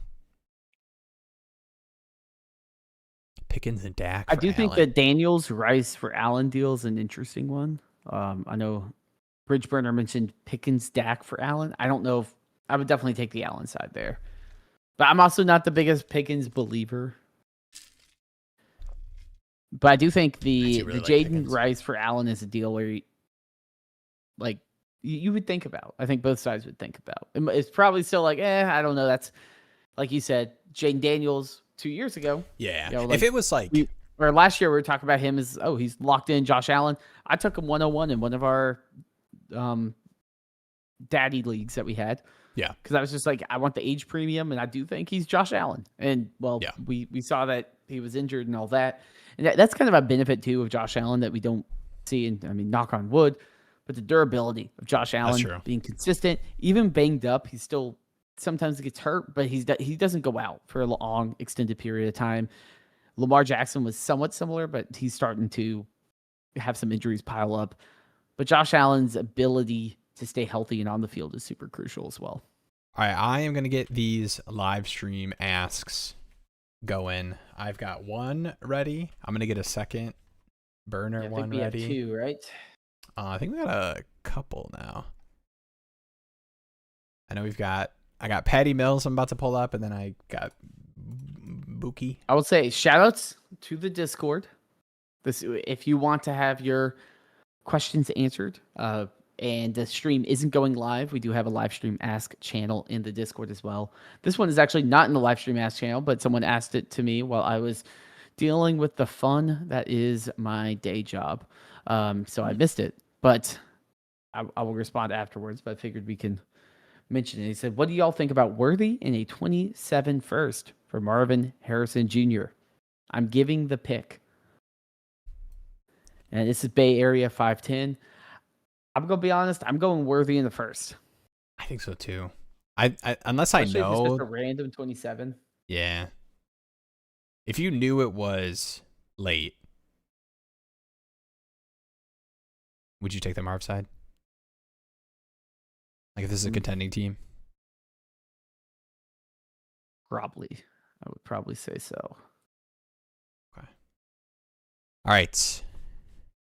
Oh dang, we have a good amount. I didn't realize how many we had in this. But don't worry, I keep clicking the wrong thing. Don't worry though, we are hitting them now and not at 11:45 when Willis to pee.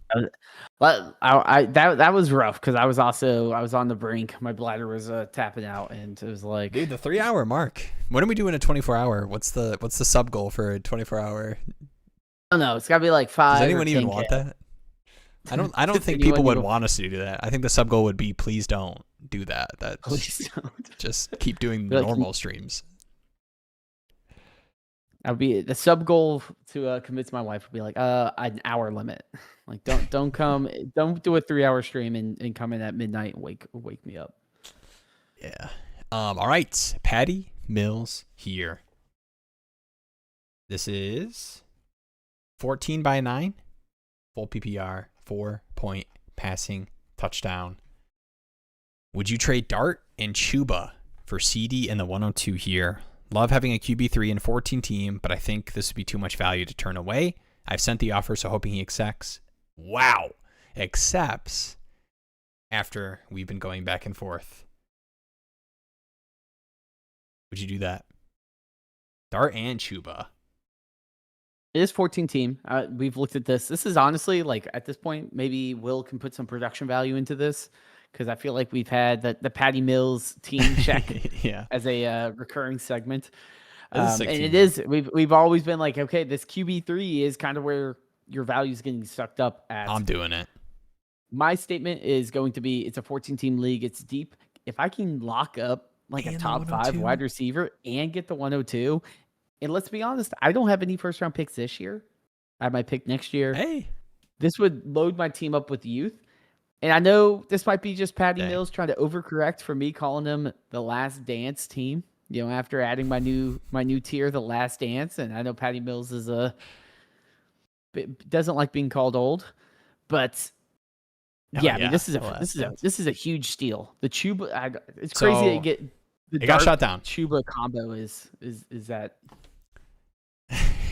it got shot down. How shot down, Patty? Is there any kind of you got something back that you think you could formulate? Because would you do CeeDee? CeeDee in a 20 too far off with Lamb? Oh, okay, dang. Would you do he's probably not doing that. I was gonna say, dude, would you do T-Mac in a? I don't think they would do that. I would still be trying to go after Lamb. Would you do T-Mac in 27 first? I don't think they're doing that, though. Yeah, I think that was too far off mentally. I mean, to be honest, I think Jackson Dart and Chuba for CeeDee Lamb alone is probably a fair deal. Yeah. I get the reality check of, let's add it 2 on top of it, but that's probably the fair deal. I just love when our chat messages are just people absolutely scamming people. But yeah, it probably does have to be straight up. Let us know what the rework is, and we can definitely come back to you. I've got Bookies here. 12 by 10. Superflex. 6-point pass touchdown. Question is not, am I insane? But how insane for considering moving off May? Have had very preliminary talks with the Genty owner to give him a young QB, either T-Law or May, to try and grab either Genty in the May deal or Barkley in the T-Law deal, with some other pieces mentioned like Brooks, Evans, Goff, RJ Harvey, Michael Wilson among them. I do remember this team. You could use I was about to say, this is the running back by 1,000%. These are our weekly check-ins. My summer mission remains careful. 100%. And I think, being in talks for Genty May type swap, like if you can get, was there another running back in there? Oh. Yeah, this is the team that needs that running back. Oh, interesting. Yeah, let us. I'll pull this back in a second, Patty. Because this message, dude just went crazy in the league chat. Crazy in the live chat, in the league chat. I wonder if that's just like, I've seen people that do their whole team. I love people going crazy in the league chat, man. They keep clicking the trade block for just every player on their team. They send some kind of like dark message of like, team's not ready. Listening to offers for however long I'm still here. I love those sometimes I'll just open Sleeper and like the league chat. I'm just like, what in the world is going? Like, there's just like some of the weirdest conversations sometimes. I know. I get scared pulling them up on stream sometimes. All right. I know the value doesn't line up, and it's 6-point passing touchdown, so I would try to be getting a plus. Try be getting? You know what I mean. Drake May for Genty. All right, just start talking, Jeremy. I just struck out. Yeah, so Drake May for Genty, or Barkley with T-Law. I don't hate the Barkley option just because May's hard to move off of. But I also like, to me, Genty, while it does kind of solve your problems per se, it also it's also not like guaranteed. Yeah, like I don't know if Genty's going to be like an instant smash. I do feel rather optimistic about Genty, but I still feel like I need to get a decent plus back on What's top. The tight end premium? Because right now, like the team is pretty sick, but right now you are RB2 starting one of Bill, Tyrone Tracy, Aaron Jones, Woody Marks. And then I think no tight end premium. So like the Gadsden, Ferguson, Kincaid, like flexing is less appealing than I think using one of those quarterbacks to get a running back. So here's a couple Drake May, Ashton Genty trades. I'll try to keep them rather straightforward. What'd you do? Did you do a max asset count? I can pull up too while you're. I just did 8, but there's a couple good ones that are like 3. But It's Genty in the 105 for Drake May in a 10 team. Genty in the 109 for Drake May in a 10 team. And then I saw another one or 2 of them, that's Genty in a 27 first. Both of them are 10 team super flex as well. If I can get any sort of plus like that, I'm probably going to feel real good. Like, dude, in a 6-point maybe not the 109, but like the 105 or a 27 first. I mean, this team like late. This team could just use another. Wait, this is the other one. Right, like he has the 104. Like, can you give him Drake May for Genty in the 104, and maybe you toss in a second or something? Can I just get? How do I get Genty and Saquon from this guy? Or do you think that's out of the equation? Or Jacobs, dude, give me Genty and Jacobs. How do you get Saquon? He doesn't have Saquon on this. Oh, I'm looking at the wrong team. Give me Genty and Jacobs. I will give you Drake May. And I just do Genty, Barkley, Michael Wilson, Drake May, and I'll give you a late 27 second. Dude, I'm just like, I'm envisioning this team starting Josh Allen, T-Law, Genty, Jacobs, JSN, Drake London, Nico. You got Downs, and then whatever tight end, Gatson, Ferguson. Like, that's a pretty nasty team, especially in no tight end premium. Yeah, and I mean, I think too, like this team, Buki can cover your ears. I do see this team might not be as much of a runaway starter rank overall one, too, because they also have, right now it's counting these tight ends, which are probably where you're kind of flexing, or at least considering, given that your other options are Michael Wilson, Josh Downs, but really getting depth at the running back position. And then it kind of becomes a question of, okay, can I get some steals in the running back room, or do some of these tight ends start hitting? But that's a much better spot to be than my RB. Because then, like, if you get Genty and like a Barkley, then it becomes like RJ Harvey is my flex option that competes with these tight ends, which is a much more savory thing. Yeah. If I said that word right. No, it's beautiful. Savory. Yeah, I would 100% be doing that. I just think the like improvement for your team starting Trevor Lawrence instead of Drake May versus being able to start Genty, Jacobs. Canvassing lots of the on paper bad teams for running back, running into lots of people not accepting what in my eyes are bad teams on paper. Yeah, that is kind of the tough thing too. And that's why I talked about, like, when you were trying to buy, when I mentioned buying Jacobs too, like this guy might be like, okay, once I get Drake May, then also that's kind of interesting. And here's the thing too, is like the off season is hard to make trades because there's a lot of things. But just think about your team, right? We all, unless if you're Rob Lowe or Scott Hansen, you have a football team you cheer for. Jeez. You're going into the off season and you're like, hey man, might be our year. Carolina Panthers made the playoffs. We pushed the Rams pretty close. We beat them in the regular season. Tet's second year, Jalen Coker. Like, everyone is in that mindset, even if your team stinks. Like, you have to find the team. The only team in the offseason that is like sucks is like the Jets. They're like, yeah, we're packing it in. It's over. Like, just fast forward the season. It's going to be hard to find people, even with pretty barren rosters, to be like, yeah, everything on my team sucks. I'm over this year already. Yeah. Like, that's just going to be hard. Unless if someone is like planning to pack it in. And there might be one or two teams that are like, yeah, I'm just going for the 27 first. Let me tank for that. But it's going to be, right now, everyone is, seeing we got Dynasty Jake back in the chat. We up.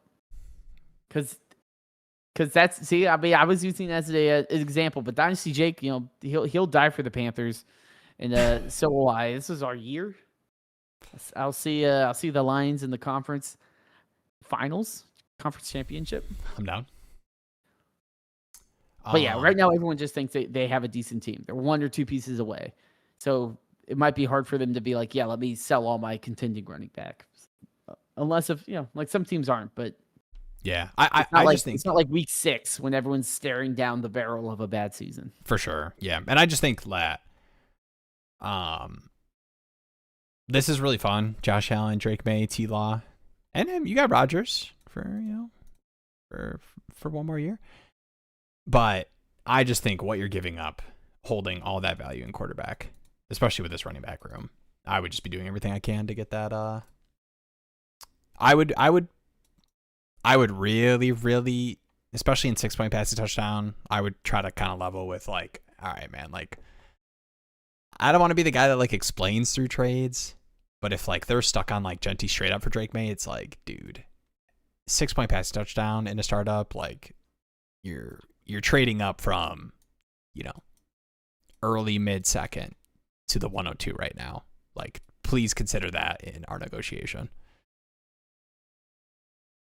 So Sunday Night Football, I didn't even realize that. Dude, I remember when the Lions had no primetime games for one season, and I had to watch the Russell Wilson, Denver Broncos have like 5 primetime games where he threw for 140 yards and they scored 10 points. I think the worst was the Jets Aaron Rodgers year, where they scheduled like 8 Jets primetime games, and then we had a Black Friday. Aaron Rodgers goes down. Who it was even just was quarterback in the nonstop. Jets? I don't know. Is that one guy that like had like an arm tat, like a sleeve tat? It was brutal. Wow, we got overtime on the Knicks. Oh dang, they came back. They made like a 20-point comeback. Oh, let's go. Yeah, for sure. I mean, this is funny too, Cody, because this is 100% what I did when I put Lamar and AJ Brown on the block in that one league, and was like, nobody wants to overpay for these guys. Guess I'm trading my 27 first so I can compete. All right, I just give me everything for him, dude. I don't know, man. I guess the tough thing too is AJ Brown is technically not on the Patriots, and Lamar is down in people's eyes, like overall. Oh wait, yeah. All right. Update on the guy that's what's the team that's trading everybody? Dude just went crazy. This is Jim Jean. Jim Jean. All right. So, actually, let me remind myself. This team. This was we're trying to get CeeDee. Patty just needs anything that's not a highly valued quarterback. Or, QB. Yeah. This is kind of a rough one, though. I mean, like, do you go like Goff and like Olave? Yeah, I mean, I wouldn't mind. I mean, the Saints guys, I definitely don't mind. Depending on what the price is. Would you do... I wouldn't mind doing like Etienne Olave or something. Maybe toss in the second or something like that. It's like, do you really want week 0? Your backup RB is Tyler Algier. Like, you probably want a little bit more depth there, and you do have like a Pittman for bye weeks. Yeah. I mean, I once again, all this value at quarterback, like if it's impacting your starting lineup, I'm 100% with it. Is there a different kind of move you want to do with this team though? Like, would you try to get like a flexibility and have this be like a first and a vet or something? Those moves are hard to do, but I just wanted to say it out loud. Those are hard to do, even for guys that are valued, like Jackson Dart's valued. Yeah, I mean, I'm certainly interested to be like, oh, like this guy has 227 first. Maybe I do Olave in a first or something. Like, can I get that? 27 is gonna be hard though. Like, people are already hyping that thing up. Pure players, people not watching live streams in May are still like, I keep hearing this class is pretty good. Like, it's not going to be one where it's like, oh, like we're in the know, we can like sneak our way through. Everyone knows this upcoming class is going to be hyped, so those picks are going to be hard to get. Yeah, and two, I think people are going to do the how bad this class was, but people still are very excited for the top 7 and even top 8 in some. Yeah. Like even through Sadiq, I think people are going to kind of do the, all right, imagine you added Julio Jones as a rookie, to this class, and all the other guys people are excited about. All right, would you do? I don't know if this team would consider it, because I think moving your assets that have value and consolidating that into Jackson Dart is like not what I would do if I was trying to blow up this team. Mm-hmm. But let's pretend that they want Jackson Dart. Would you said Dart for the Saints guys? I don't think that's terrible. I may try to get like a late 27 seconds or something. Like, I think there's probably a little bit more because just the Dart upside. Like, can I sell that and get the max for it? Yeah. I do think like an Olave in a first is probably more of a route I would rather go, because then it's like, okay, what? I can always move that 27 first or something later. I know Patty Mills in the Discord also said Etienne just went on the block. Would you send 27 seconds for him? It could also be something like that, where it's like, kind of just send seconds, pick up Etienne, and then use Dart to try to go get that first plus a player or a big tier up. Kind of take Dart plus a player and go get Jamar Chase or something like that. And is this I should have checked this earlier, but in terms of starters, okay, so it's 2 flex. So like the shallow wide receiver room makes me want to do that even more. So like you don't even have to start. Well, you got Rice, but like you don't have to start all these 3 receivers if like you end up having, Saquon, Derrick Henry, ETN, and then Chuba is a hit this year. And it's like I actually want to start all 4 of these guys. Like that doesn't hurt your lineup as much. I'm with it. Yeah, like part of me wants to build a good lineup, but I would rather have the flexibility to optimize it down the road and be like, oh, I need more horsepower. I need more this. I need more that. Instead of being like, let me try to predict what I will need.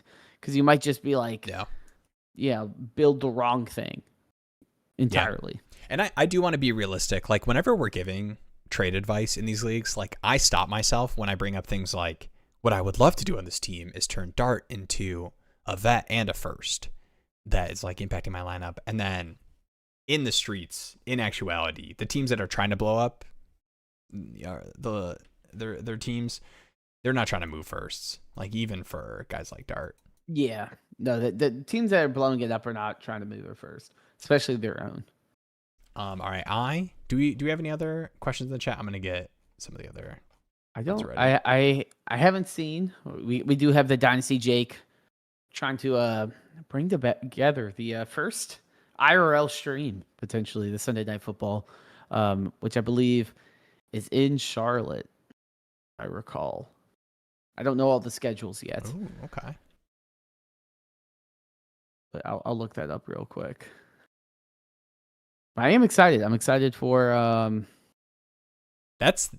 I love in Bank of America 8:20 prime time. All the little like dude, oh man. And I mean Dynasty makes it so much better, but I'd like every single offseason, all the little tiny steps towards the actual season equally get me pumped for like football's coming back. Like all the way back, like combine, draft, rookie mini camp, even rookie NFL knows how to do it, man. Oh, it's like release. First round of NFL playoffs. I'm like, I don't give a crap. Like, let me watch the second round of the NFL draft. Like, that's what I want to see.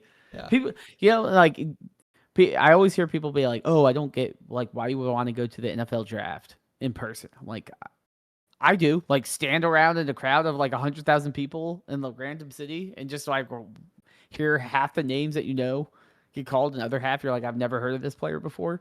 But I just feel like that would be fun, So there's a thing for everyone out there. I'll also say to the schedule release, I heard some people talking trash about it. I'm like, schedule release is so fun. Like I know, all the media companies or like all the little media bits that they drop it's just good. The Chargers Halo one was good. The Chargers ones. The Chargers always kill it, man. Yeah. Like some of them, they're like, oh, like we'll do a funny bit and we'll have like a couple of our players in it or something. But the Chargers one's like a movie. They're like every 2 seconds, they're like, let's take jabs at all these teams. They blow it out of the park every time. All right. Are you ready? Yes. Whew. All right. This is Alves here. Alex. Oh, wait, what? Yes, we have the context of Tet in a late 27 first for Jefferson. I'm a contender 12x10 Superflex. I do believe we touched on this comment in the chat where we said we would feel comfortable taking the Jefferson tier up. So this gives us a little bit more flavor of what's going on here. We don't have any 26 first. CeeDee Lamb, Hampton, Drake May, Caleb Williams. Pretty solid team. Yeah. Holy.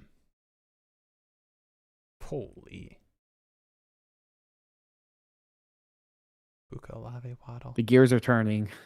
I'm just trying to like think. I'm looking at this and I'm like, how much are you? I do like JJ. I like JJ. It's always hard to sit there and be like, yes, trade away your 27 first.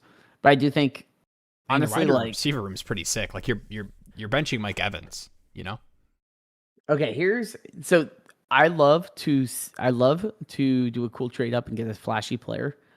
My question here is, your RB2 is David Montgomery. If I'm going to use my assets for something, should I be using my 27 first to say maybe I go after a Kyron or something? So then it's not, oh, sick. Like, look at my wide receiver room. I have all these amazing wide receivers, and your entire team comes down to, can David Montgomery stay healthy and be a bell cow back in one of the worst offensive line situations we've seen last year?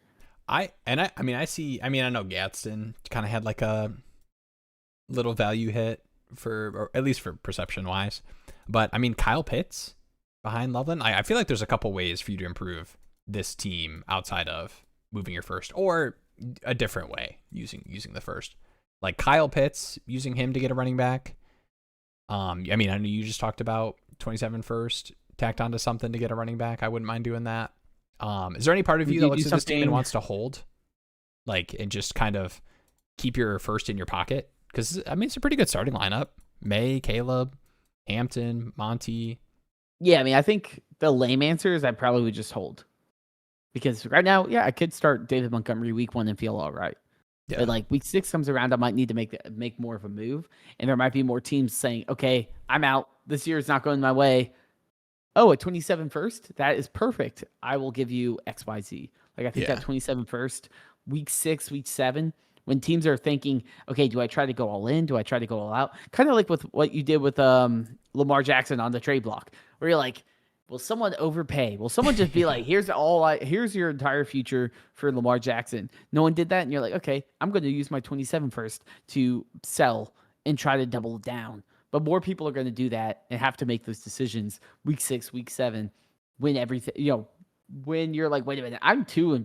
I need to kind of reposition my team to take advantage of where I'm at, versus just holding on to the Saquon Barkleys and all these older players that might not fit my window. Yeah. And that 27 first is going to be very good. Even if it's late, it's going to be something that a lot of these rebuilding teams are going to be like, yeah, I'll take that over holding Saquon Barkley or Kyron or someone like that. This is an interesting league too. Like, a lot of these contending teams are pretty nasty. Gibbs, Travion, Chase Brown, Rico, Puka, Pickens, Ladd, BTJ, Laporta, and they have 2 firsts this year. Seems pretty nasty. Wait, where's the Jefferson team? Let me look at that.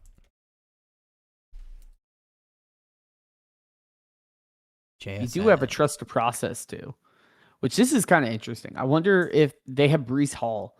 This team is probably committed to somewhat of a rebuild. Can I get Breece Hall without moving my 27 first? Because I probably would try to do that. Yeah. Or maybe I'm looking at the wrong team. Yeah, I'm looking at the wrong league. My bad.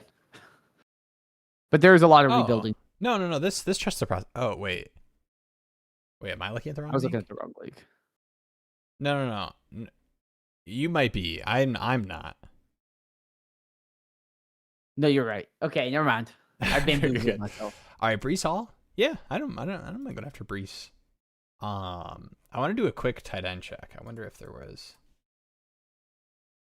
It is a 0.5 tight end premium, so this team kind of sucks. Full PPR, so they're valuable, but I'm not gonna bend over backwards for it. I mean, this team has Kyron and like Pat Freiermuth, Theo. This is just like you never know type of thing. Did you like a second in Gadsden? Can I get Breece? Probably need a little bit more. Yeah, I mean so the Breece team does have Jake Ferguson. Like, they might just be fine.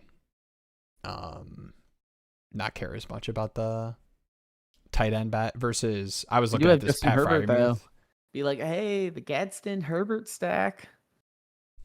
Have you ever watched the Dynasty Daddy best ball streams? Stacking is super important. No, I think we're getting too cute.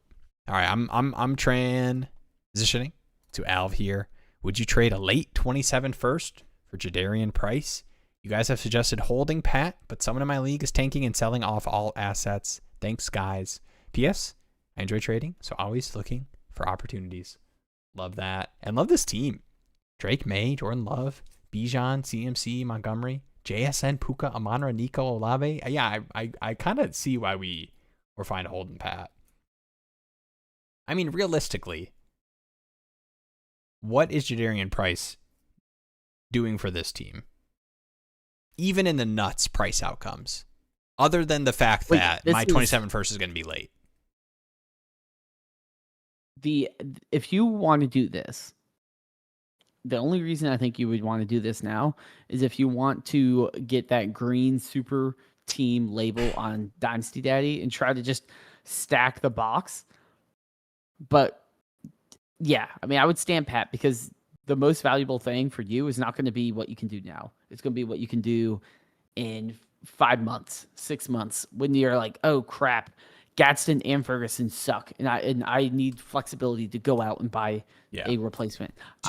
Chris Olave went down, and Watson is down, and now all of a sudden my wide receiver room's a little more shallow than I would like. CMC has trilateral tendonitis or whatever, and everyone's freaking out. You need to go and address your running back room. That's kind of what that first round pick is going to do. I'm not going to also make the call that Jadarian Price is going to be a contending piece.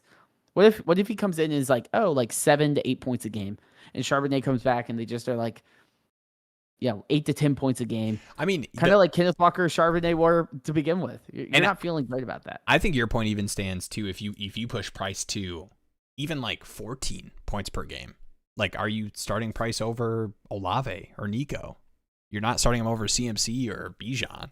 So I do think there is some merit to the question from the perspective of, hey guys, it is the 2026 offseason, and right now I think I can move my 27 first for a reasonable dynasty asset that is 100% going to be late because look at how sick my team is. So I think there's some merit to that in saying, I understand the flexibility part, but this first is going to be late no matter what happens. So is there some merit to, before my record says 7-0 and I'm trying to buy a running back, should I just do this right now? I mean, honestly, I think let's look at the team. would be targeting gross players if you want to make a move. Players that don't make, because Jadarian Price, you have to pay that price tag. You have to pay that first round pick price tag. And I'd kind of rather just be like, hey, can I take a late pick or something and get a Stevenson? Can I get, if I want to have depth, can I get a Stevenson, a Pollard, a Chuba, just someone that's gross, cheap? I can send a third for him and probably get a guy that might be a decent flex depth player at the RB position without me saying, oh, let me shoot my 27 first, and then the only insurance policy I have is dipping into 2028. Yeah, and this team, there is no pluses that I'm trying to go out of my way to do the first with. This team has 5 27 firsts and looks the part in a bunch of seconds. I don't think it's terrible from the perspective of we're sitting here 1 year from now and Alv is like, hey guys, I didn't win this year, but I got the 111 here. I wish I had traded it for Jadarian Price. That is a totally reasonable outcome, but that is eliminating all of the stages and steps in between throughout the season where teams are interested in acquiring 27 firsts. So I do think that this first is going to be really late might end up mattering less for people this year because of how good this class is perceived to be. Mm-hmm. All right. Wow. All right. I've got red. I did see this image that Kyle sent. I don't know top 1 fantasy, but I just wanted to shout it out because I saw Kyle was like, what do you think of top 1 fantasies rankings? I was like, I don't know who that is, but it looks like it's at least an Instagram account. And some of these are crazy, man. They have some strong opinions, but Antonio Williams 10th, Stribling 9. I know I feel like this is invalidating. Singleton at 7 is crazy. Where's Casey Concepcion? What happened here? No KC. This is no somebody's. Ty Simpson. It's weird because this looks like a preseason or a pre-draft list, and then there's some parts of it that very much don't look pre-draft at all. Yeah, Stribling at 9. Chris Bell 112. It definitely looks pre-draft. Hey, it's got the people talking. Everyone was Chris Bell hype. We're the people. I had not heard of. Do we need to do this? How high should I move Antonio Williams for us to have people talk about our rankings That's true. on their streams? We need you to throw together like a rankings for Instagram and just be like, you know what? Yo, Antonio Williams over Jordan Tyson. I could do Cooper. I could mentally mess with my brain enough to put Antonio Williams over Cooper and believe it. But I love how it's like, yeah, I could get myself in a knot enough to. Yeah. I only know that because I'm close. I've already done the year one thing. Like I already have year one expectations. Antonio Williams over Cooper. It's just a matter of how crazy I would get. All right. We do have a trade with this one too. So let me get all situated. Let me collect my ducks.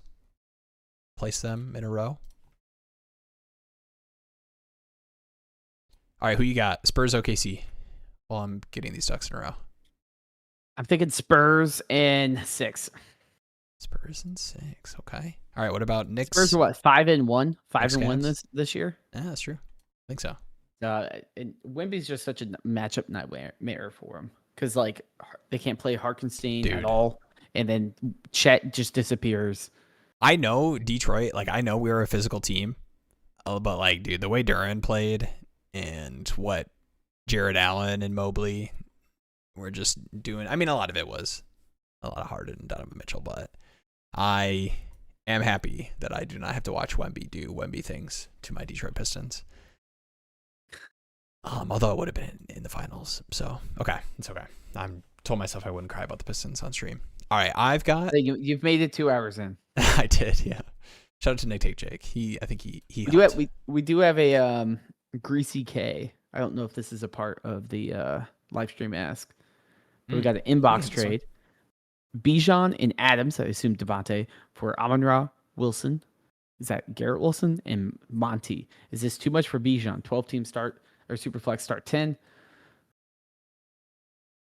I think this is fine for Wilson or Bijan, to be honest.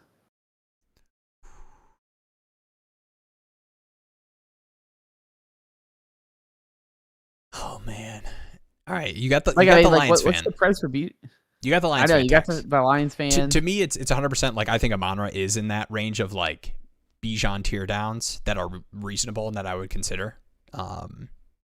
Because I'm on contending teams, dude. If I've got Bijan or Gibbs, I'm just like, let me just lock in this potential 30 bomb that I could get any given week.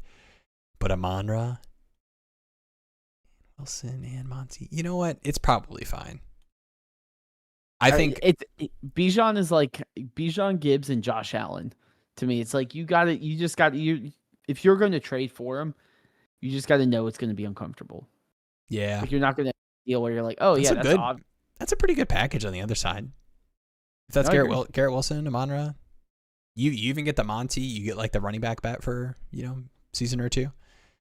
Yeah, I can't say trade Bijan. That's the thing. Bijan's just too good.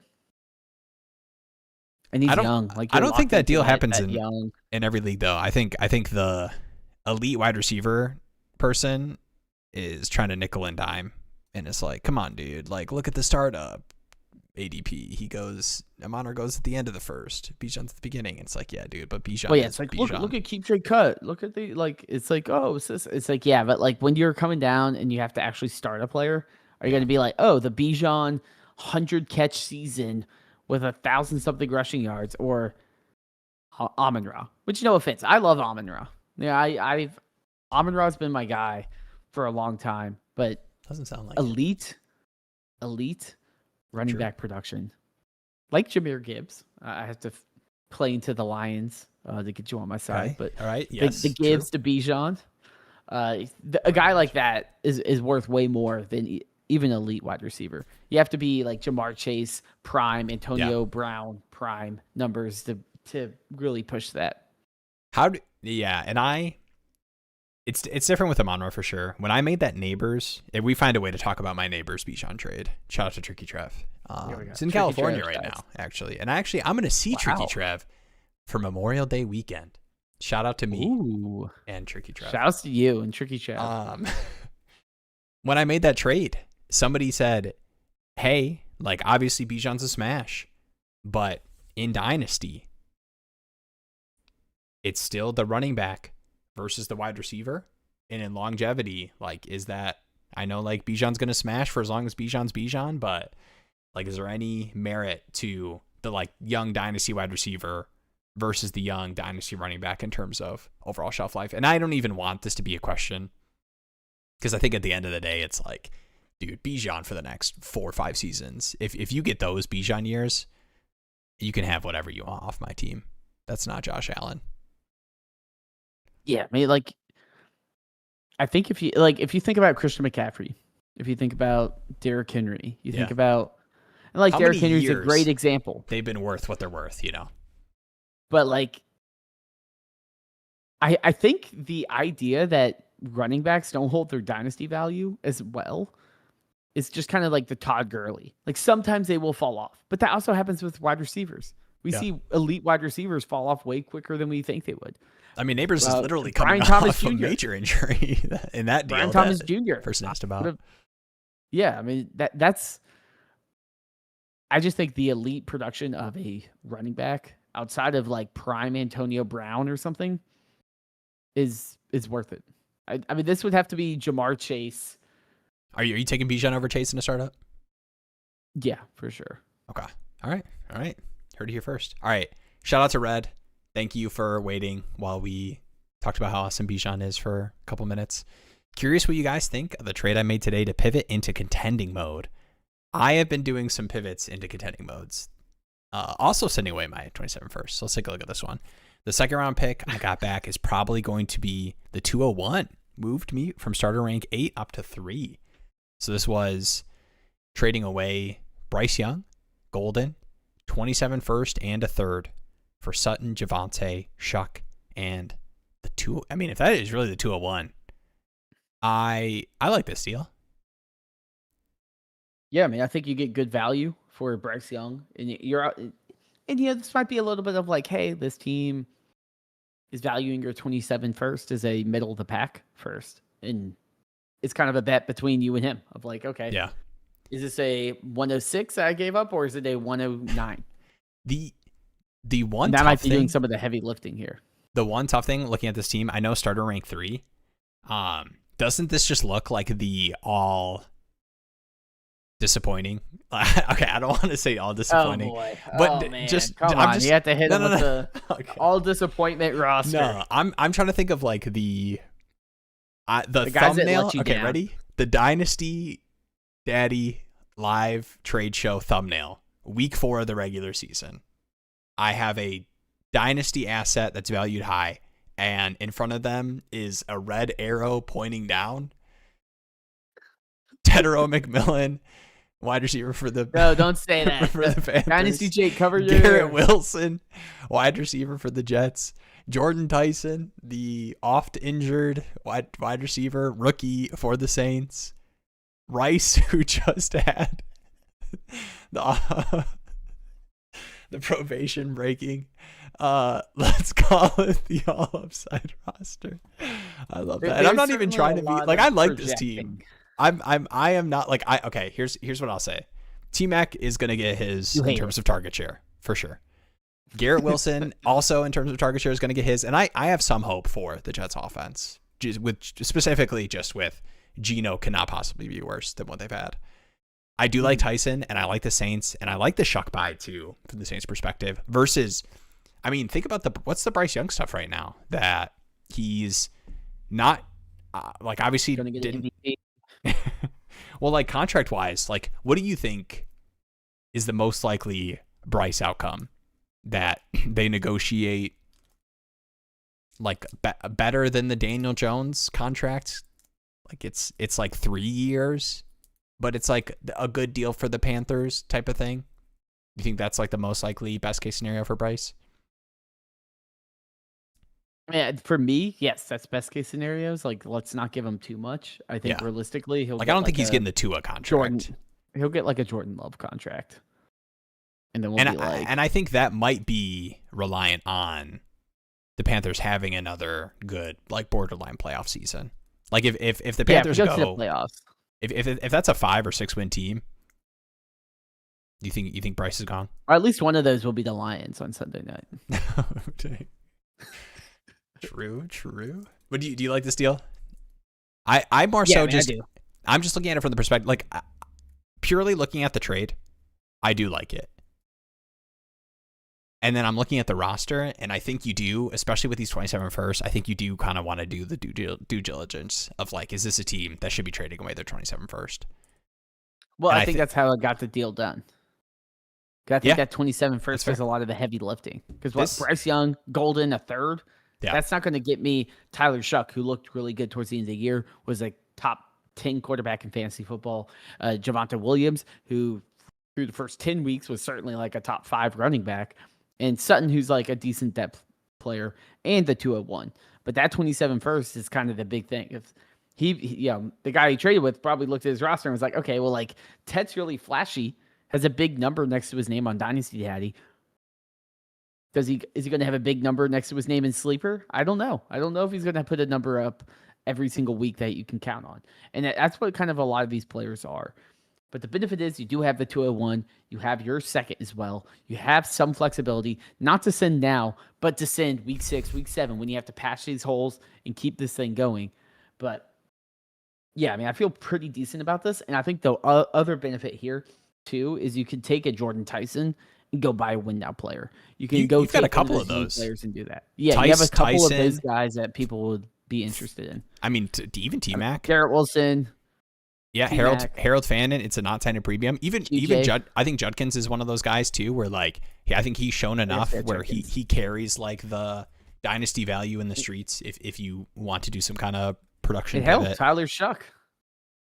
True, Michael Penix.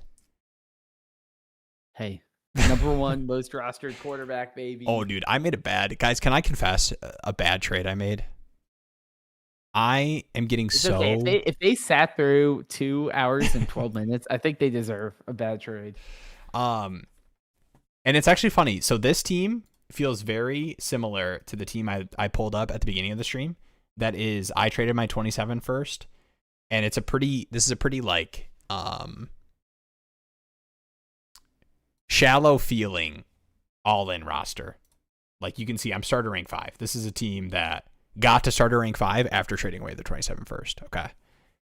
Lamar, Love, Bryce, Kyron, Javonte, Jalen Warren, AJ Brown, Zay Flowers, Terry, Addison. Like, this is, like, barely a sneaky into the playoff team. So this was like an even worse type of trading away your first. But the trading away my 27 first is not even okay. We don't have to you. Okay. Also, before you Daniel McGuire 2541, I'll have you know that this was an orphan that I took over. Okay. So before you put your U's out, well, you took it over, and it was coming off of a back-to-back championship, and now 1 year in, this is what we got. I think no. This was the. Dang it. You bullied him into an apology. No. Yeah, I did it lighthearted enough, I think. Right? No, this trade was bad. This was a terrible trade. I traded Tua and Jayden Blue for the 305, so I could draft Oscar Delp in this 5 tight end premium. All right, 1, I really like Delp, okay, and I could use shut a tight end. 2, I hate shallow rosters, shallow benches. Dude, I'm gonna have to cut. And I want you to keep in mind, I know you're going to be like, Will, why didn't you just cut Austin Eckler, Darius Slayton, Calvin Ridley, Darren Waller? I still am going to have to cut players after I do this. Okay? Well, we know you like Darren Waller. I mean.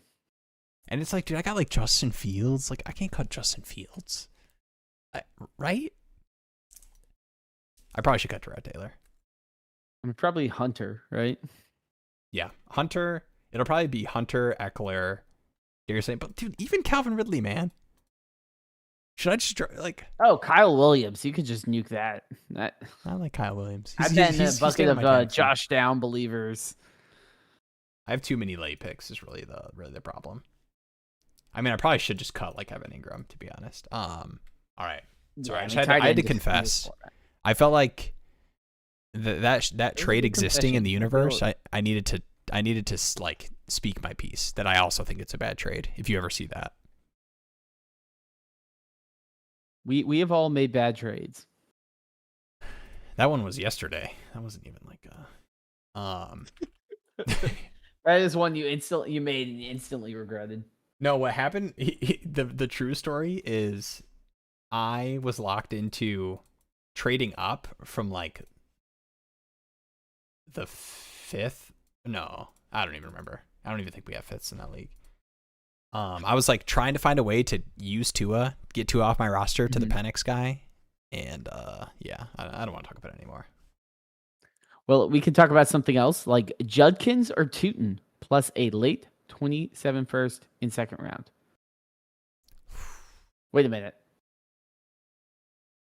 Late 27 first and second. Okay. Yeah. So I guess Judkins or Tootin plus a late 27 first and second. I'm taking the package, and I'm not even like a Tootin. Going on Tootin train, man. Tootin. I'm not even I on feel Tootin pretty train. good about Tootin. I do like Tootin, but similarly to how I feel about Jadarian Price, I do think there is a nightmare scenario for Tootin that exists where he loses third down stuff to LaQuint Allen and is like splitting 50-50 goal line stuff with Chris Rodriguez. But there's also he's the most dynamic runner on the team, and Liam Cohen knows how to get good should be a opportunities good for his offense. guys. Yeah. So that side of it. I'm really optimistic just because the guys they brought in are not very inspiring. Right? They didn't draft anyone. They didn't bring in any sort of they spent the bare minimum they could to address that position. And I mean I think C-Rod is good, but I think Tootin's clearly it's up to him to actually live up to it, but the opportunity's there. Diaz, Big Diaz, I got we you right have here. got you. And while you pull that up, we got a question from Fearful. Do y'all know how to make a CPU league on Sleeper? I've made like empty leagues to like mess with formats or something, but I've never made a CPU league. I don't know if you can have like computers draft and simulate a whole season. All right, I sent a text. I don't know if I have the context to answer that question right. I sent a text to my nerd friend today. I can't tell you what made me think this. I didn't get a text. You're one of my nerd friends. If I came up, actually, I should have sent this to you. If I came up with a fantasy football roguelike redraft league, would you join it with me? Is that just like no idea. What's it called? Like a guillotine league or whatever? So or like you beat the team, you just take a player? My idea, and I have not fleshed this out. I just randomly thought this today. Because you really would have to figure out like how the balancing stuff would work. But I would think that options would be presented to the losing teams each week. So 12-team league, the 6 teams that lose, they get like 2, like, you're playing like a roguelike game or like whatever, Slay the Spire. You get to choose a card to add to your deck or whatever. And it's like, first waiver claim is one of the options. There's swap a player with another team, but they can protect like 9 players or something. Like something like that. I could see like a roguelike, like if you lose, you get to steal a certain player from a team or something. That's like kind of like necromancer. Different than like a guillotine, right? Vampire League, necromancer leagues. That sounds kind of. Well, I'm getting a little too Dungeons and Dragons-y there. All right, Diaz. It's an interesting idea. Thank you. I'll flesh it out. Actually, I'll finish the video editing that I'm behind on, and then I'll flesh out the my fantasy redraft. You're like, hey, I was supposed to edit this video, but instead the video is now me talking about explaining potential roguelike fantasy football league. Don't get scared by the word necromancer. I've seen some. I think what inspired me is I know there's one guy that posted about his like Dungeons and Dragons style Dynasty League, and I clicked it and was reading the rule pages, and I was like, I'm sure this is cool.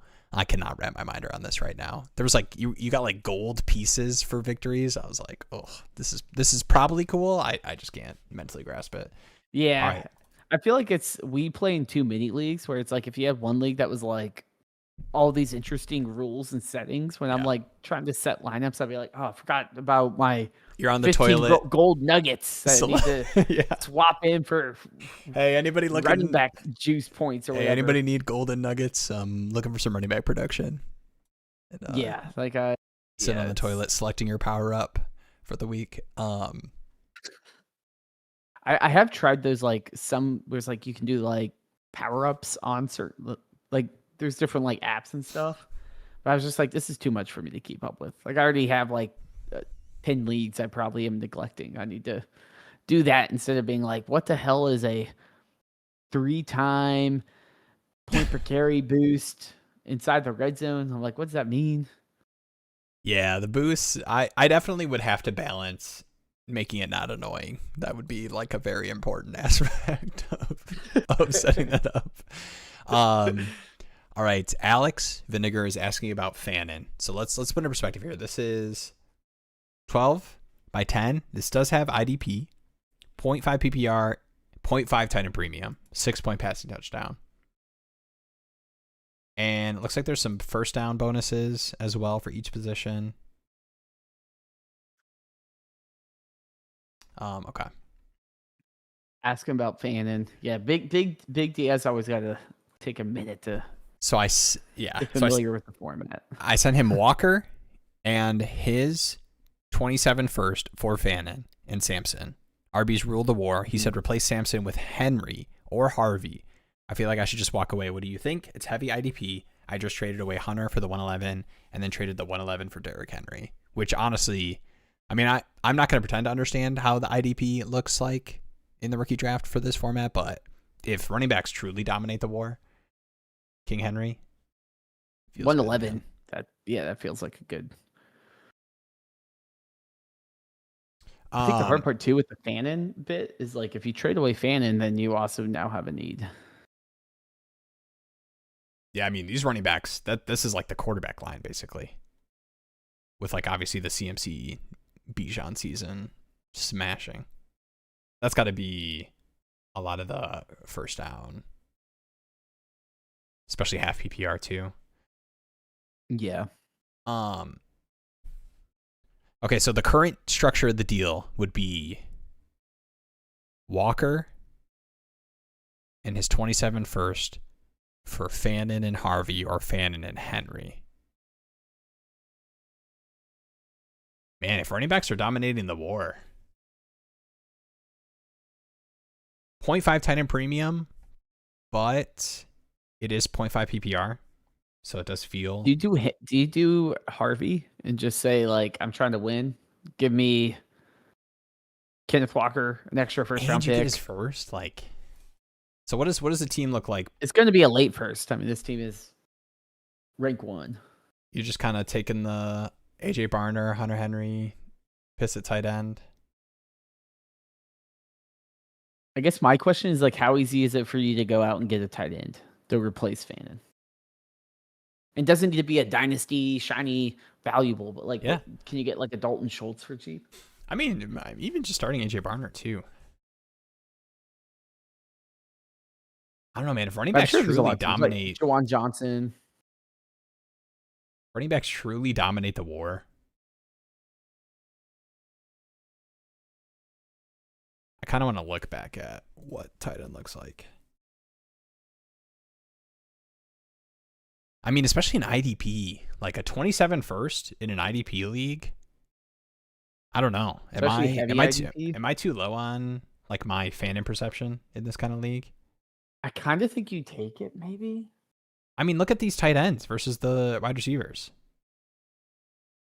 I mean, you have Hunter Henry too, and Jake Tunges, so you're probably going to be all right. Do something my simple brain can process. I just feel like if RBs dominate the war, RJ Harvey's probably not going to dominate the war the same as Kenneth Walker. But it's also like if you're getting Kenneth Walker and a 27 first, it makes me think that the tight end market probably also has decent value since you're getting a pretty big price for, like tight end 8. I will say Sam Laporta is on the Trust the Process team. So you might also be able to say, hey, I got the 112, the 111. I'll trade the 111 for Sam Laporta and a double tight end premium or something like that. So I imagine there's other flexibilities to answer tight end. If you're somewhat out on Fannin, you can say, let me go and smash Kenneth Walker, a first-round pick. Then I can figure out what to do at tight end. And I mean, I think the Harvey outcomes are a big piece of this deal. Like if the Harvey value dip is overblown and he kind of keeps his role and even, is even more involved in early down work with Dobbins, even with Coleman there, like you feel worse about it. Mm-hmm. But I just feel like, don't you just want to keep doing these kind of deals where you're getting a first and an elite running back if they're dominating the war? Like I don't know. Yeah, I think I do it. Just like if I can do Harvey, I want to keep Derrick Henry, I think, if I'm trying to win. And the first you're getting, but like Harvey could just Fannin. be like blah. Like Harvey could do nothing next year, and then like what is he worth? He's like Woody Marks. You're taking like this running back room is like decent, but I think feels a lot to be desired if this team is swapping Kenneth Walker for RJ Harvey. And then it's Puka, Igbuka, Luther Burden, Jacoby. You've got Fan in here. Drake May Lamar is nice. Let me look at some of these other teams. This is the first starter ranked team. Those quarterbacks are probably doing a lot of the work there. Yeah, but you got QB1 and QB3.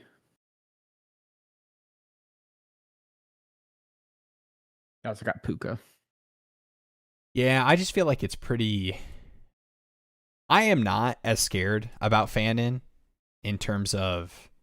Like, I think once the Browns have a reasonable quarterback in the next 2-3 seasons, the target competition stuff will matter a little bit less. But, like, it is... new coaching staff, and they drafted KC and Boston. Yeah, I think I'm doing that. Yeah, I probably would do it. I think I can find a tight end or just roll with Hunter Henry and Tunges. I mean, Kittle's going to be out for the first bit. Tunges looked amazing without Kittle. So I'm just going to roll with Tunges and be like, hey, let me get a little scrappy, get some extra value here, and then I can figure out tight end when Kittle comes back or if Hunter Henry starts heating up again. Because Hunter Henry was like tight end 5 or something last year. So sometimes you get a little uncomfortable, but if we know running back super valuable, I'm going to take the tier up at running back and bag a late 27 first because that's going to be something I can use week 8 to address any issues that come up. Yeah. All right, trying to rebuild what I do with Amon-Ra, and shout out to Sam Orlando here. Sell Amon-Ra for a young wide receiver and 2 firsts. Let's take a look at trade database here, and then I know Sam, appreciate you. Pop it in there. I see a question. I'll hit that one next. I'm gonna pull up some Amon-Ra trades. Man, it's kind of been an Amon-Ra stream. I know. Amon-Ra doesn't get moved a lot though, because he's one of those more. He's never on the pricey or the on the chart for the most traded players. I'm going to put a 27 first on the other side just because I think that structure of a deal is probably what you would be aiming for if you were moving Amon-Ra and on a true rebuilder. Wow. Rice, Genty, and a 27 first for Amon-Ra and Sky. That's crazy. That is crazy. Yeah. That'll do. Yeah, some of these are kind of funky. All right. Yeah. I'm trying to find one that is... Lemon in a 27 first.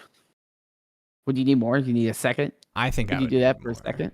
I think if I'm moving Amon-Ra, and I like Lemon, but man, I don't want to just move Amon-Ra just because my team is bad, and get what I think is like a good rebuilding package. Like I would like it to be multiple firsts plus a like lemon bet, like 2 firsts and lemon. I think is probably aggressive. Chris Olave and 227 first. Yeah, like I would do that, even if it has to be lower than the lemon tier.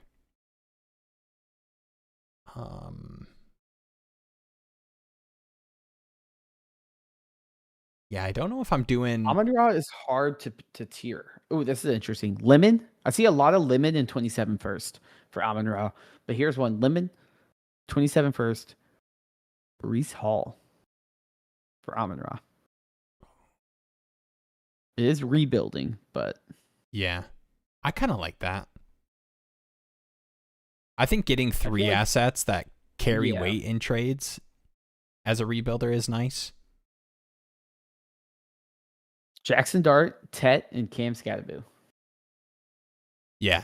Real quick, Diaz. I guess I was fine. It was the Samson tier, but Harvey's worth more than a deal. I'm all in on Fannin, to be honest. Yeah, and I totally get that. Yeah, it's definitely like staring at that running back war and thinking about the nuts outcomes for Kenneth Walker versus everyone's expectations for RJ Harvey. And for you making that bet, you're getting a 27 first in an IDP, which, I mean, let me know if I'm overvaluing how IDP impacts rookie drafts, but I assume in a good class, like even if that 27 first is like, I mean, you got Derrick Henry in, I will say there may be one of the best pass rushers in a long time in the 27 draft class as well, which is probably Dylan Stewart from South Carolina is going to be a IDP menace. Pickens in a first. I mean, he would probably be a top 5 pick if he declared as a red shirt freshman. I mean, he was that good. Yeah, Lemon 27-1. Yeah, I think that's fair. I'm pretty happily taking Amon-Ra in like those kind of trades, but I think you just need that plus. Like if I can get a little plus on that, I'd feel better. What about like Ibuka? Ibuka in a first? Are you doing that like that range pretty happily? Does the first need to be potentially mid? Yeah, I mean, if you're giving this guy Amon-Ra, yeah, giving Amon-Ra. Dude, I have Amon-Ra. There were some teams where I had Amon-Ra, my team was kind of fading. I was like, okay, let me try to get that elite tier up. And I would go to contenders that had Justin Jefferson, wide receiver 60 through the year. And I'm like, can I get Justin Jefferson in the late first for Amon-Ra? Like, and everyone's like, no, I don't want to do that for Amon-Ra. It's Amon-Ra. It's Amon-Ra. Like it's like the reverse of Neighbors, where like Neighbors had some like amazing start to his career, but hasn't consistently lived up to it since with the injuries and all that. Now, a lot of that's out of his control, but he gets way more benefit of the doubt, probably because of his age and such, than Amon-Ra, who's just consistently like the most boring wide receiver 6 overall in fantasy football every year, and people just want to write him off. That's the hard part with it. It's like I like Lemon in the first, Egbuka in the first.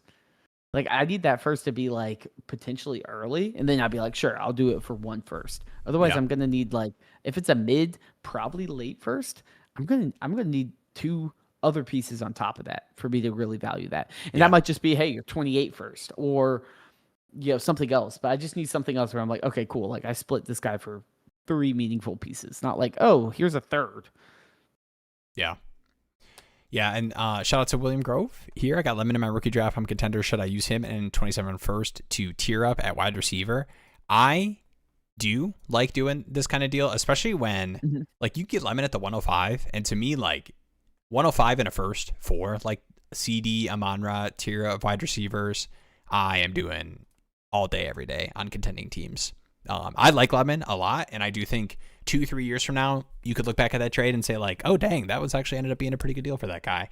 But to me, I'm not saying Mike Clay, ESPN projections are the Bible in terms of expectations, but Lemon's like wide receiver 40-ish. And like, even with all the rookie hope, I think I'm willing to tack on a first to get, smash wide receiver production and a good dynasty asset like CeeDee, Amon-Ra. I'm doing. Well, every William, day. I mean, we're looking at all these Amon-Ra deals where it's all it is lemon and a first. Yeah, I've got a you ask lemon me, and a like- first for CeeDee, lemon and a first for Neighbors, lemon and a first Like for the 105 and a Jensen? future 27 for Amon-Ra. Probably would get laughed at. I feel like people would be like, I don't really want that. Yeah. But the fact that some people do. You do have to find the right lemon and a team 27. that like JJ. I think Justin Jefferson's kind of like entering that range of like people are starting to be like, maybe I should move this for young wide receiver and a first. That I think are actual deals you can get done. Mm-hmm.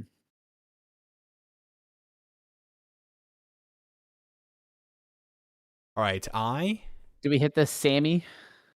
Oh no, I even talked about needing to hit that. Do I trade away Scat in a late second for Travion Henderson? This is such a dude. This is an impossible question for me mentally because I am a sell Travion at his price guy. Mm-hmm. But Scat in a second is not terrible for where Travion's valued right now. I lean Henderson because I think what I can do with Henderson probably tiering up is more than I can do with an injured Scat until we know what he looks that's the like. guy Henderson's the guy not coming off a major injury as well. Yeah, for sure. Yeah. And Who I has feel like Matt Nagy as his Henderson to me offensive is like coordinator. kind of BTJ. He's like BTJ, where it's like you saw flashes where you're like, oh my gosh, this guy might be like a top 5 player at the position. And then there's these other moments where you're like, like why is he Houdini all of a sudden and disappeared on the field? That's the hard part with Henderson is like, and in I the think playoffs, his usage was just so concerning. I think contract wise, I think Ramondre's there for potentially 2 more years. I think so. I mean, I think there is like They may have an out after there next is year. Yeah, but those are always like tough questions where I'm not in love with like paying the price for both sides. But I guess late second, I'm fine doing that for the dynasty running back 13, like a top top 12 coming running off back of for a lot of people. Crazy injury. And let's also be honest about Scat. Like what is his difference making skill? It ain't his speed, it ain't his athleticism. It's his kind dog. of his toughness and like his battering ram that You heard it here first. Jeremy says that Cam Scadaboo has lost his dog. He does not have it anymore. No, he's got his dog. He just might be a slow dog. Okay. Like he might not have as much of the advantage that he had going in. Whereas Henderson is just a special athlete. It's just like can you kind of figure out the rest of the game to keep him on the field ultimately? Because I think that's why he loses to Stevenson. It's his pass pro and things like that. I would love to do deals like this. Let me know if you're on the same page. Rice and a random 27 first or a Dunze and a random 27 second. Like I am happily smashing the right side. Yeah. Let's see. Where would you not do that? Let's we can end on this. How low can I go? How low can you go? Specifically wide receiver tier down. Where you would no longer take Rice in a first for this player in a second. So when I need to go up? Yeah. Like Marvin a random second. I'll take Rice. Okay. Lad in a random second. I'll take Rice. All right. Pickens in a random second.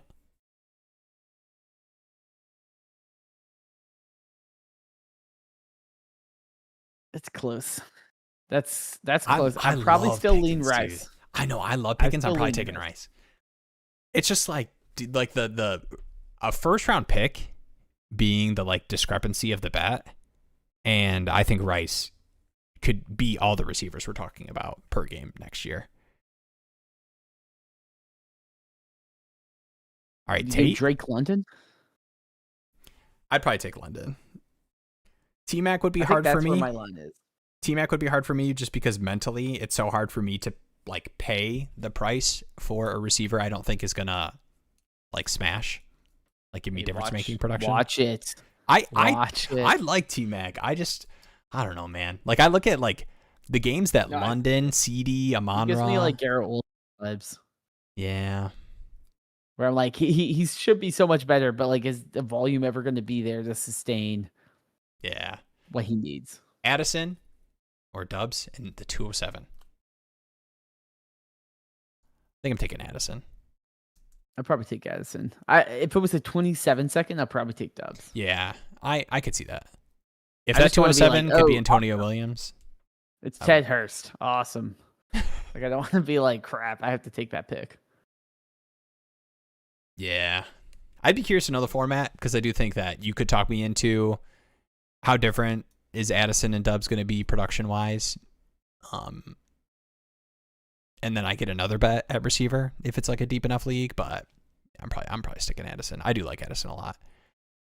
All right, favorite topping. Big Kyler up there in Minnesota now. It's different. Favorite toppings on pizza. I have evolved as a pizza enjoyer. I am a barbecue chicken guy. I've tried to find every way to get barbecue chicken. I put some bacon on it. I am not an onion guy, but I can understand and respect people that put onions on their barbecue chicken pizza. All right, what about you? I'm pretty basic. I love a good meat lover. Yeah, like how much meat are we loving?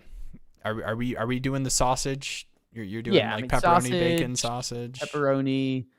Honestly, my favorite's like chicken on there? Like a pepperoni with jalapeno. I think is probably my favorite. Okay. All right. Need a little kick. You ever get a hot honey on your pizza?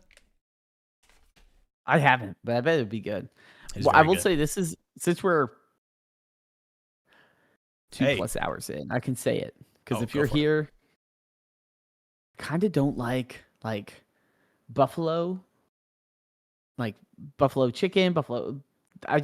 It's too messy. It's too it's just too much for me. I just don't. I know it's like buffalo wings. I just don't like the buffalo sauce. Hey, I'm with you. I'm not a buffalo guy either. The spicy stuff. My wife loves buffalo stuff, and I'm just like I can only do it in doses. There we go. It just doesn't hit the same. Groovy Cam gets it. I'm not really with buffalo sauce either, and I am also kind of a coward. I'm not gonna lie. Like I am not getting spicy wing sauce at all. Like I'm hitting that honey barbecue when I go to Buffalo Wild Wings. But the spicy stuff I do like is like I'll get slightly spicier like Thai food. I feel like noodle food that's spicy, like especially depending on what it is, I think is spice I can handle. The one thing that was crazy to me is someone was like, all right, I do think Flamin' Hot Cheetos are pretty good, but I don't think they're worth like the pain that I go through when I eat them. But someone was like, dude, it's fine. Just drink milk. And I was like, dude, I don't want to drink milk with my Cheetos. Like, this is not.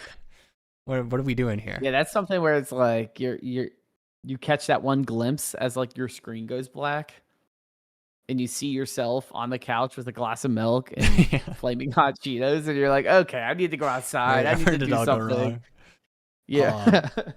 I do like deep dish. That's like the realest moment is the screen goes black and you see see yourself looking in the screen. And I'm like, oh my gosh.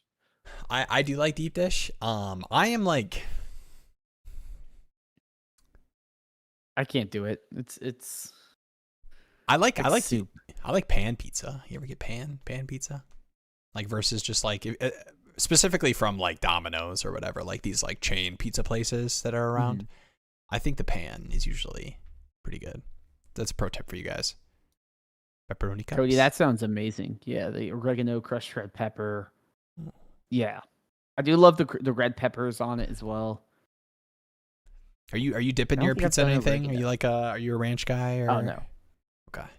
I didn't know that was a thing until I started dating my wife, and then she's like, "Oh, I need ranch to dip pizza," and I'm like, "This is like that's too many flavors." But I'm very much like a separate everything, not like too crazy. Like I like a good Chipotle bowl and mix it all up, but like I don't want too much of the flavors, right? Like I eat my fries without ketchup. I'm like a good fry I should be able to eat without ketchup because ketchup is such a strong flavor. Like fries with ketchup is just like drinking ketchup. All right, hear me out. Because I'm with you. I'm not a ketchup guy. Dipping your Wendy's fries in a nice vanilla Frosty. Thoughts? Okay, I mean, come on. That's more the Frosties doing the heavy lifting than me being. That's me. Like, I just want. I'll do a carrot. I'll do anything. Give me a stick of celery. I think the Detroit style is like the thicker, kind of like airy rectangle pizza, deep dish type beat. I don't know how. I think Buddies might be a Michigan only thing actually. That's the one chain pizza that I know is like deep dish. I love a thin pizza. You know, Michigan only question mark. The thinner the better. Some like little bit of crunch. Only Michigan. I can't do the deep ones because it is just like a lasagna. The spicy snack I do like. You ever had the Cheez-Its, the like Tabasco Cheez-Its, spicy ones? You know what I'm talking about? May have. I do love a good Cheez-It. I need to like stop. I'm like, I need to do less processed food, like get carrots. I just transitioned to processed protein. That's I just need to eat carrots and I need to eat more vegetables and fruits tomorrow. Yeah, I do too. I was going to get carrots today and they were all out. So then I ended up getting Cheez-Its. So dang. There's always is that the backup? That's the handcuff to carrots? Because I was like sticks. Well, I was like, I'm gonna be out of town. Like, do I want to get like a bag of apples? Like sometimes I'm also like there has to have been. I'm sorry. There has to have been something in between carrots and Cheez-Its. that could have been the. I mean, you're good. I love being. I don't know. That was just I was like, what snack could I go for right now? And I was like, well, I really want like Cheez-Its, but I was like, I should do like a vegetable I like. Yeah. And they were out of carrots, and I was like, do I want to like cut up a bell pepper or something? I'm like, nah, that's too much work. I'll just Carrots are that is a money snack though. Do a baby carrot. I can eat those like crack, man. Now I go through like one of those bag in a sitting. Do you ever dip carrots in anything? Yes, I do dip carrots in ranch sometimes. Okay, all right, there we go. I like ranch, and I think carrots are like. You don't eat a carrot necessarily, always to like savor the carrot. I do it for my eyesight. That's something that's always stuck with me. Those like things that you hear as a kid that like mentally are ingrained in your brain. Carrots helping. It might be real or might not be. Like I remember my ninth grade teacher got cancer, and she beat it, but she was young. Nice. And she's like, "Oh, I got cancer because I stood in front of my microwave to heat up my coffee every day." And now whenever I run the microwave, I'm like, I get paranoid. I'm like, I don't know if it's. I'm like, I'm pretty sure it doesn't. But that's just one thing that stuck with me. I'm like, don't stand in front of the microwave.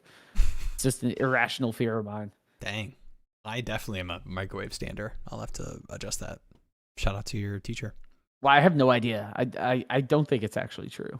I don't think the it's amount of signals, not true. Like we have Wi-Fi and That's Starlink floating around us. Like I got ball cancer if we've got if that's happening. We got microplastics. Speaking of microplastics, we have Danny Dimes and a 27 and 28 first. Too much to up tier for Mahomes in a 6-point passing TD Superflex. Oh, man. Dude, just something about Patrick Mahomes being on one side and Daniel Jones being on the other side. It's just like so tough for me to 6-point passing. It's hard to touchdown. Like sit there. Like, I mean, basically, like that is the price. Like, you're not getting. That is the price. I think so. I think this is the kind of trade that I'm going to say no to because I assume there's a better way. Yeah, I don't want to use my 2 first-round picks. Yeah. Unless I have like 8 first-round picks. Yeah.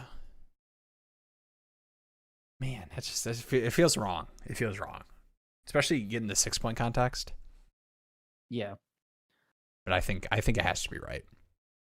Because I think I was about to say, I think you're safe. Well, I think you as a microwave standing in front. All right, nice. Yeah, let's go.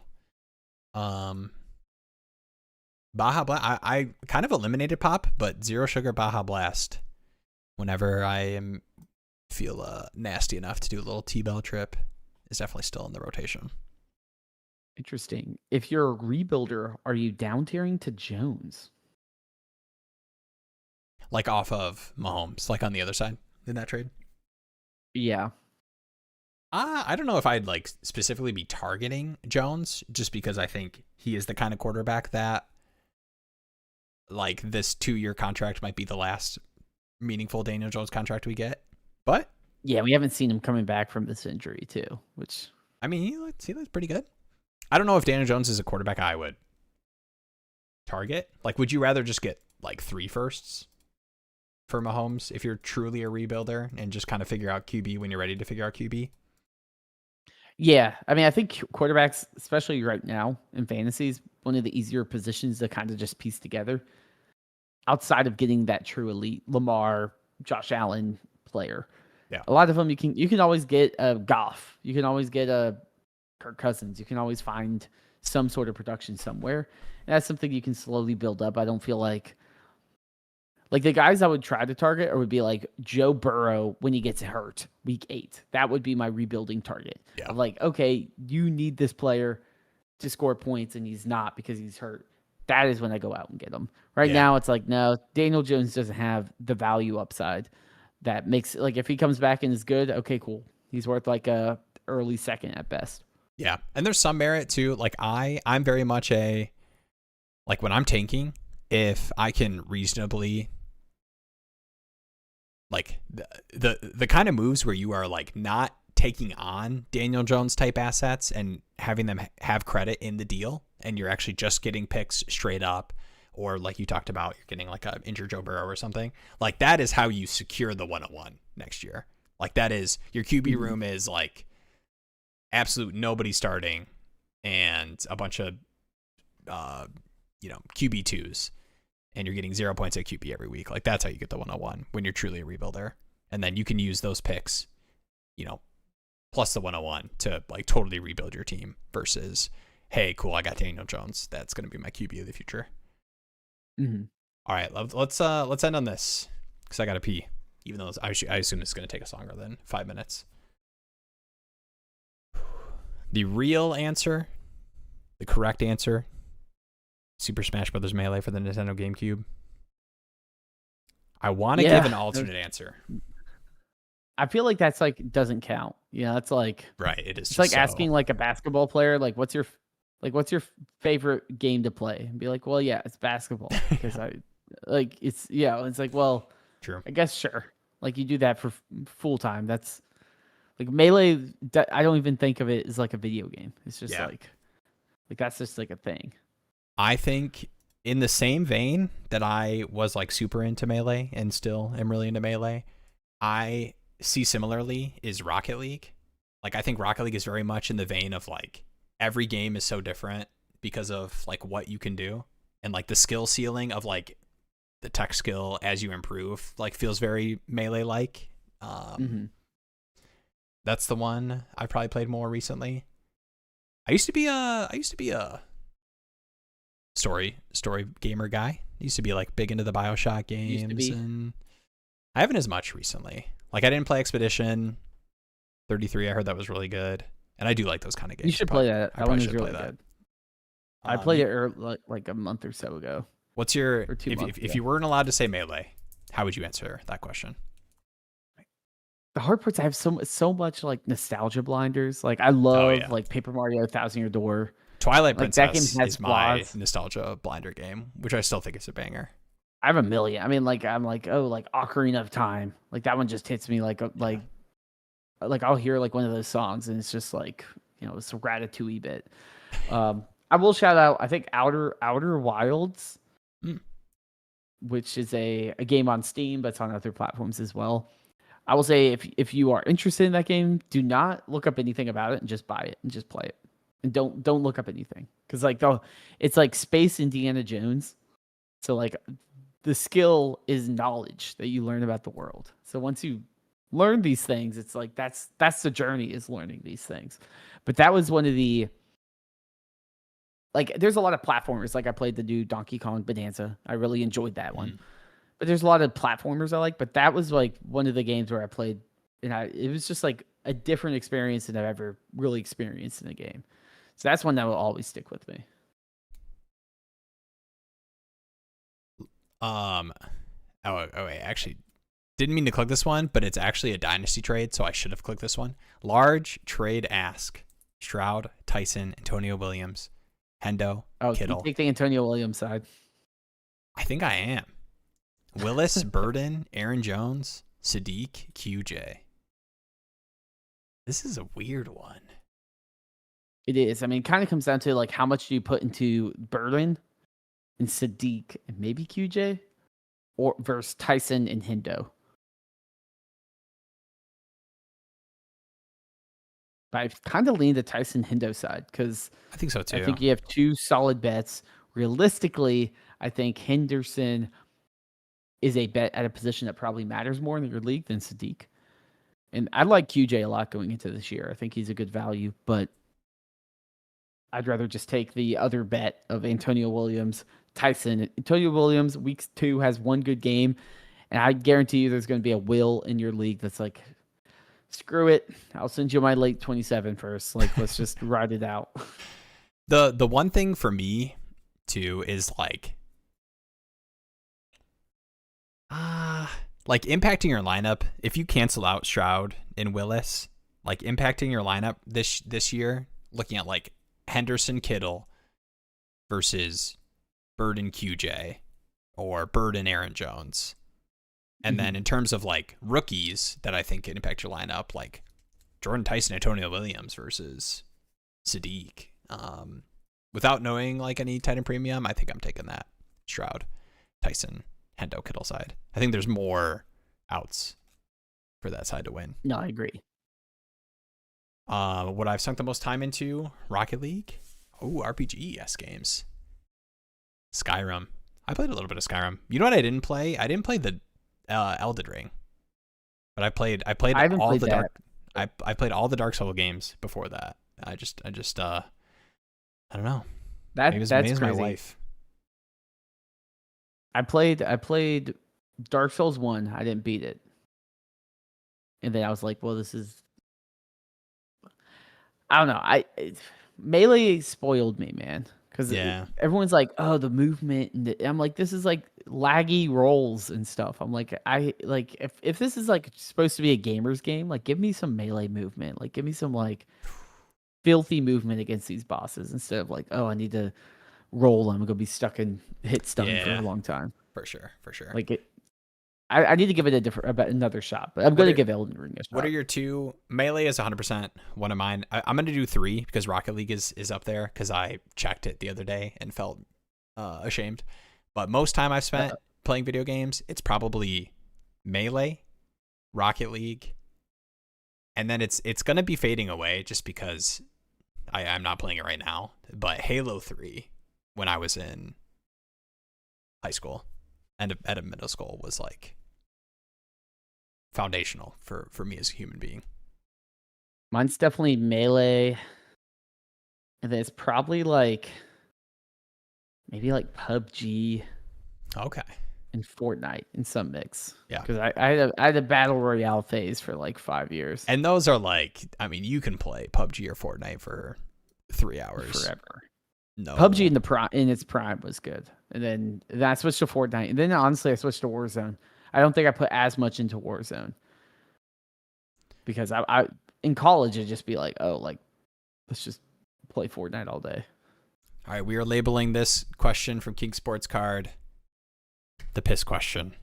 Because it's the last question I'm going to answer before I go pee. I hope this isn't his first time stopping again. Congratulations. We got to have a overlay play on this. Yeah, we need to overlay like the peeing piss sound question. effects. It's a big boy one too. Gibbs the piss and question Lamb of the night for 2/27 firsts, 3 2028 firsts, and a 2028 second.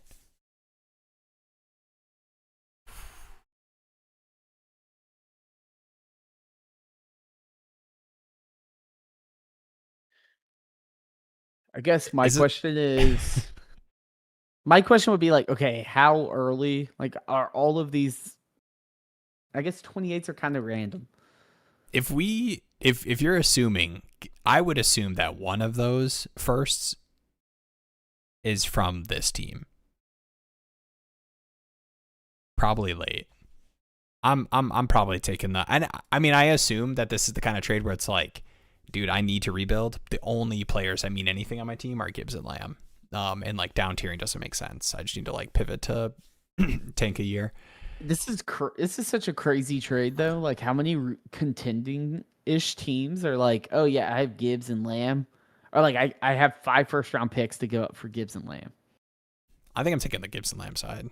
I mean, Gibbs. I do think I would. Gibbs 3 I think first. that's about the price. Lamb 2 first. Gibbs 3 first. Lamb 2.5.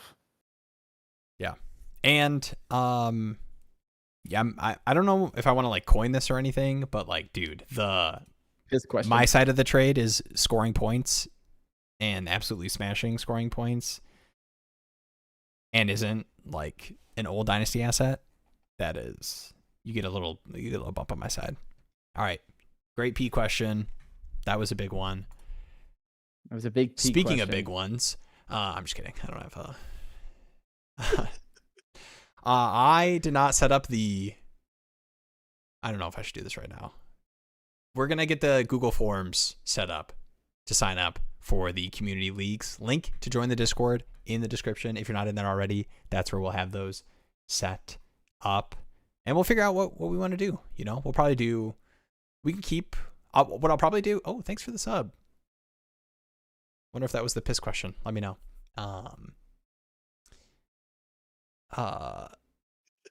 I'm mentally in the bathroom right now. I'm mentally urinating. Yes, for sure. Like that's the kind of one where I'm sure we would look at both sides of both teams and be like, yeah, this is a fair trade. Like, yeah, go for it. Give the man a bottle. I gotta figure out some kind of. I think I have one of those like potty training things for my daughter. I could probably put one of those below the desk. I think you're all right. You know, we maybe for the 24-hour live stream. Yeah, we made it to 3 hours. Me talking about We're this. 3 hours in. I'm impressed. We had back-to-back 3-hour nights. Yeah, for sure. Ooh, Halo 3, Modern Warfare 2. I think Modern Warfare 2 was like the only COD I played a lot of because I was just so Halo brained. Man, what a fall off. Halo's kind of like the Todd Gurley of games. Dude, my YouTube recommended. I unfortunately clicked one of these things, so I'm constantly reminded of it now. Anytime I open up YouTube, one video is like, this Halo news keeps getting worse. And it's just like all of these like, yeah, they're not gonna have like multiplayer. Reactionary thumbnail. Game. Halo's doomed. I'm like, it hasn't been relevant for like 20 years, so one day. All right. Appreciate you all. Jeremy, do you have any outro parting words for the people? No, I mean, not really. Stay tuned, obviously, in the Discord, Patreon, all of that, and check out our new Spotify podcast, which will just be this re-uploaded. Yeah, I was gonna say it sounds like we're sitting down at the table, like talking about riffing. Yeah, it's nothing different. We still have the melee, this question. Melee podcast. We just the melee podcast. Well, you know, you don't know, but definitely check it out if you prefer to listen there. We also got that as an option as well. For sure. Join the Discord if you're not in there. Link in the description. That's how we'll be doing the community leagues.